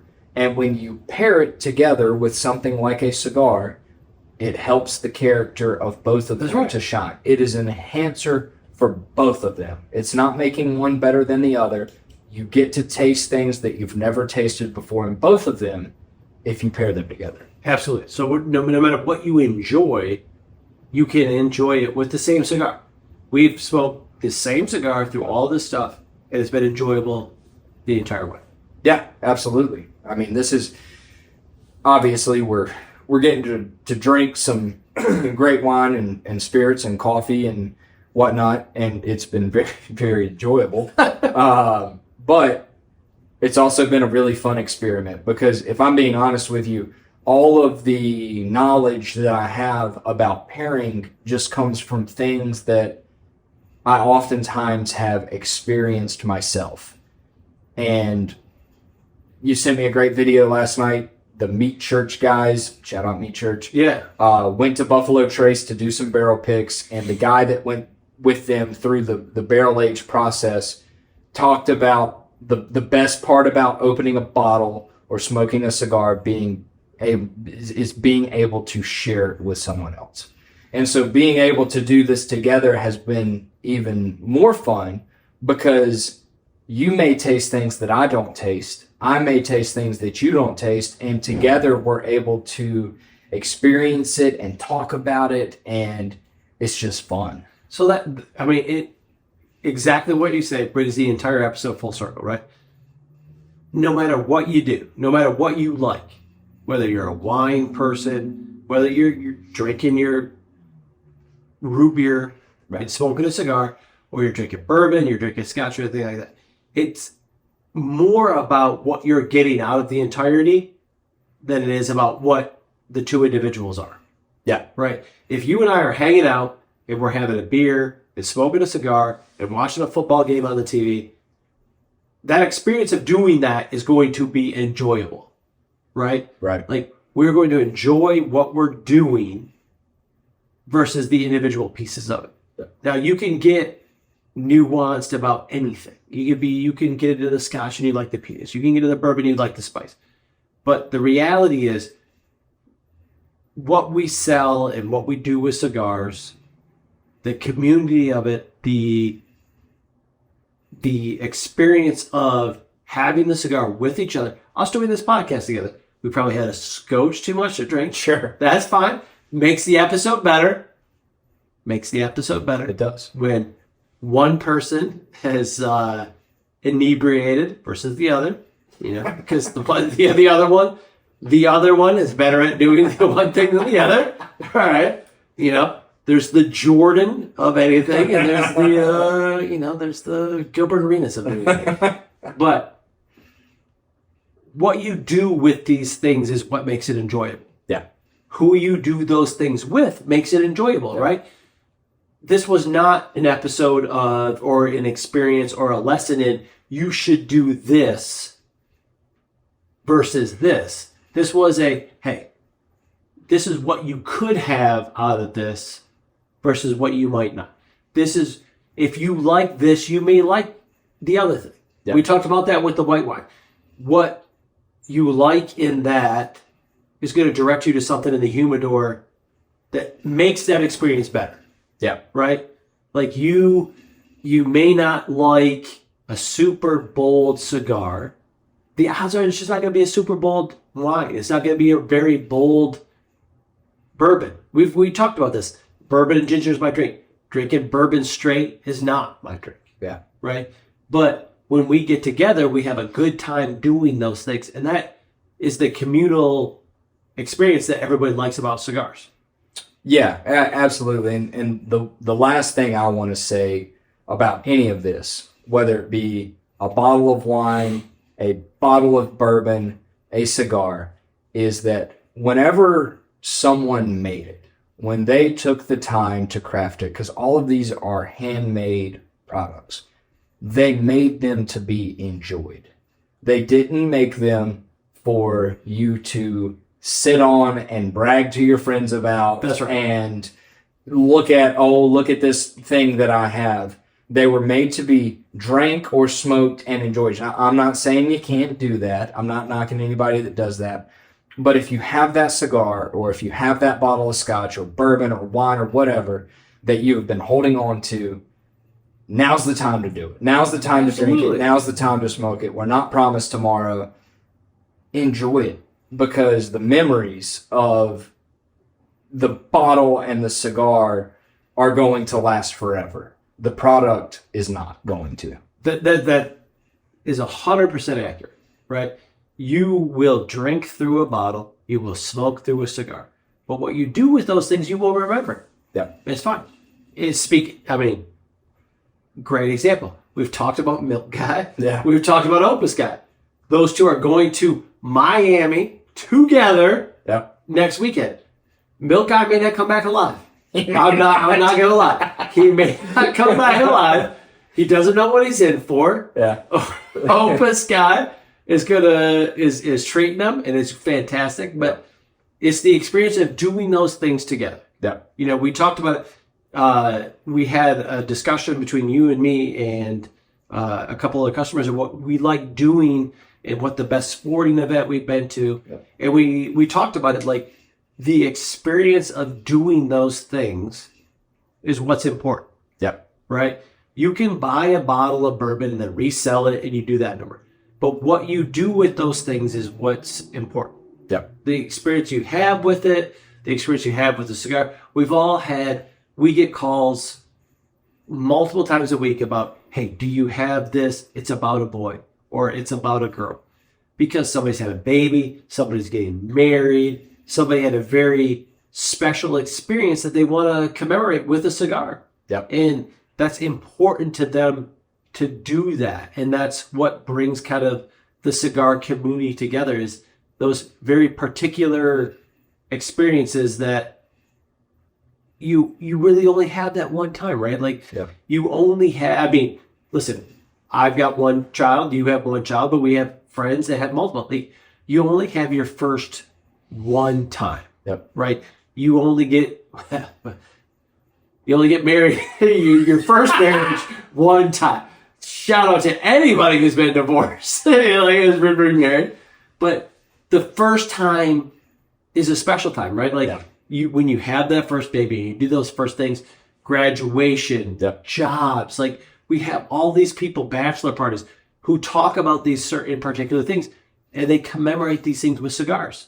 Yep. Right? And the odds are, I would bet 99 times out of 100, these things are paired with some sort of spirit. Wine, bourbon, scotch, whatever it is. Like the way you experience those things is what you will remember forever. Not whether or not that had a certain note to it or anything like that. So the experience of it is what's important. What you remember forever when you do these certain things is what's important. Yeah. Right? Absolutely. Like when you had did you give out cigars when you had your baby? Yeah. Well, no, but that's because most of my family doesn't smoke, so I gave out bubblegum cigars. Bubblegum cigars. But you did that because you wanted to remember that spot, right? When you had your baby, you wanted to remember that spot. So it's what we all do when we have these things. So it doesn't matter what you enjoy it with as long as you enjoy it. Yep, that's exactly right. And at the end of the day, bringing this full circle, that is our job. Our job is to make sure that you have the most enjoyable experience possible. So if you come into one of our stores and say, what will pair good with this? It's our job to make sure that we put the best cigar that we think in your hands that will make that experience enjoyable. And the good thing for us is that a lot of times there's no perfect answer, right? No, everybody's different. Yeah, everybody's different. It's like you said, it's about the experience. Yeah, don't feel that you're not getting something out of something that's not there. Like what you enjoy is perfectly fine. Yep. Right? Like we talked about last time. What you do with it and the memory that you make with it is completely and totally fine. Yep. All right. Great episode. Great episode. Great episode. Great episode. Sponsored by Uber, because I'm going to need one to go home. That's exactly right. All right. So we got good stuff coming, right? We're thinking about some roundtable stuff. Yep. We've got some interviews coming. Special Halloween episode. We've got a Halloween episode. Scary things that might happen to your cigars. Yep. Can't wait for that one. Totally your idea. I appreciate that. Your third bourbon's gone bad. Just FYI. It's spoiled. It's too spicy. It's too hot. Yeah. But I appreciate it. Yep. Good to see you, buddy. Enjoyed it, as always. Thanks, buddy. Yeah, man. See you.